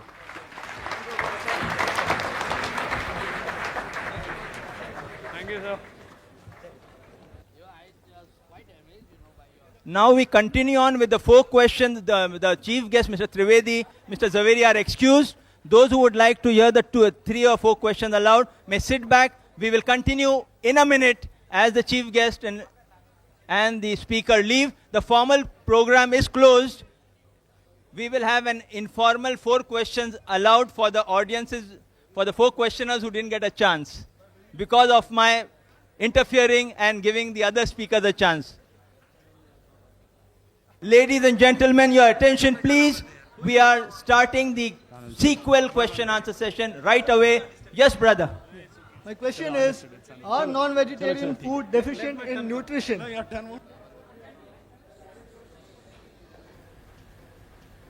The brother asked a very good question. That are non-vegetarian food deficient in any nutrient? Yes, they are. It would be wrong on my part to say no. I'm not a fanatic non-vegetarian. It's deficient in carbohydrate, vitamin C. But this is easily available in vegetables. Non-vegetarian vegetables and fruits. They are rich in vitamin C. We can have fruits. But as a normal comparison, in nutritive value, if you analyze the non-veg food, as I mentioned earlier, it contains first-class proteins, high quality, and complete protein. Contains essential fatty acids, even iron. And one of the good foods is egg, which the speaker spoke so much against egg. The egg contains about 6 grams of protein, one large egg. The half of it is the egg white, and the egg white is known as an ideal protein. Ideal protein means a protein by which other proteins are judged. It contains all the essential amino acids in the right quantity. Egg also contains riboflavin, iron, folate, vitamin B12, vitamin D, vitamin E. One of the few only foods which contains vitamin D is egg. Egg is given to people who are sick and are convalescing, who are improving from sickness. You know why? It's easily digested, contains all the requirement. Spoke so much about egg. It has little negative factors also. It's also called a nutrient-dense food because it contains all the essential nutrients in the right quantity without excess of any one particular substance and contains less calorie. Contains 70 calories only, one large egg. But there are many foods which contain essential amino acids which are not there in the veg food. In the veg food, what we have to do, if we require all the nutrients, a person can be a veg and get the nutrients. How? By selecting the particular diet. By selecting the vegetable is eating. If this vegetable is deficient in one amino acid, have the other vegetable which has it. So if he selectively chooses in the correct balance and monitors it, then he'll be healthy. In non-veg food, just have very non-veg food and normally you won't be deficient in these nutrients. Hope that answers the question. Yes, brother. My name is Babubhai Javeri. Dr. Zakir Naik mentioned in his speech, he tried to quote authorities alternative to Dr.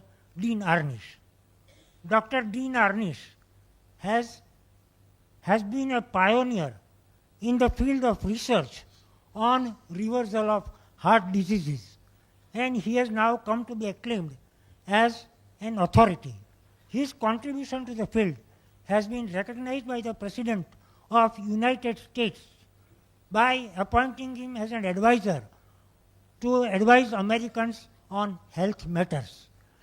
It is at the instance of Dr. Arnish that now it has been incorporated in the authoritative medical textbooks that heart disease can be reversed through the diet which has been practiced and preached by Dr. Arnish. And this particular diet consists exclusively of vegetarian food. Now, I would like to know from Dr. Zakir Naik, when he has quoted alternative authorities, what he has to say about Dr. Dean Arnish's research, which has cured thousands of patients of coronary disease without bypass surgery. Brother asked a very good question, very relevant question, to the point. That what do I have to speak about Dr. Arnish, who's very famous? And he has said that the heart disease can be reversed by food which is only vegetarian food. I agree. Does it make non-veg food prohibited? Do you know diabetes mellitus?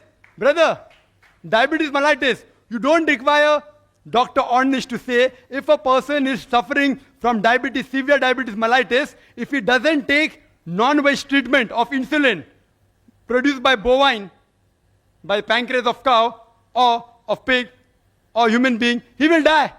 So if a non-veg food can cure diabetes mellitus, that doesn't make veg food prohibited. I agree with Dr. Arnish. It proves that heart diseases can be prevented or cured by veg diet. I agree. But what Mr. Rashmibai Zaveri said, Dr. Arnish said, it should be prohibited as a general rule. For heart patient, I agree. People may differ. Many doctors may differ. I agree. I agree. But to say because it cures heart disease, non-veg should be prohibited as a general rule, then why isn't America banning non-veg food? Advisor to American government. Advisor to American government. Why doesn't the government take the advice of Dr. Arnish and stop non-veg food? Why? What his research is, if he's authority, he's right. But to quote authority and then say he banned it, I doubt whether Dr. Arnish ever banned it. I doubt. I have my doubts. Show me the statement where it says that no human being ever in this life should have any non-veg food. I challenge you. I challenge you. He may say heart patients. There are other authorities I quoted. Dr. William T.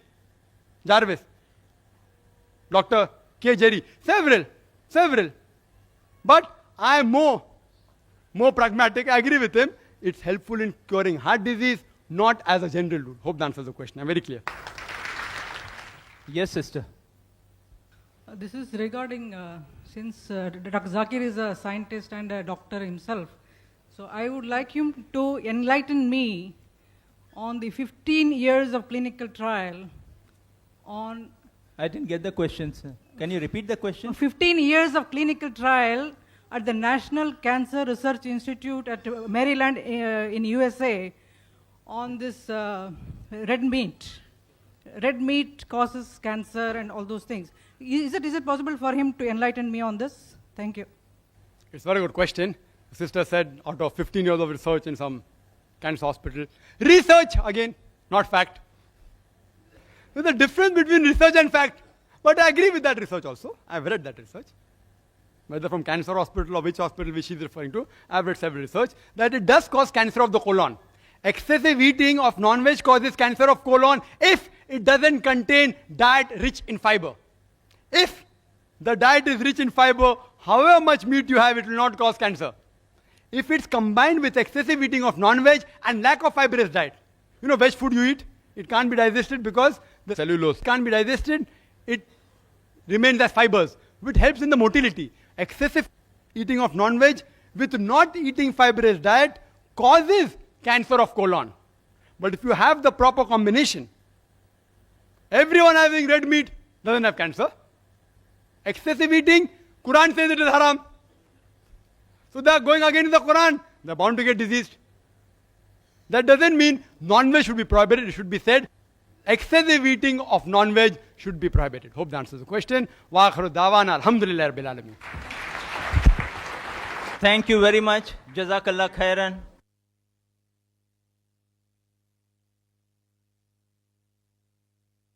Allahu ya Allahu ya Allahu, O provider of all things, to you we turn each day. O merciful creator,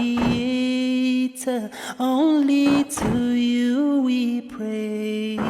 Allahu ya Allah.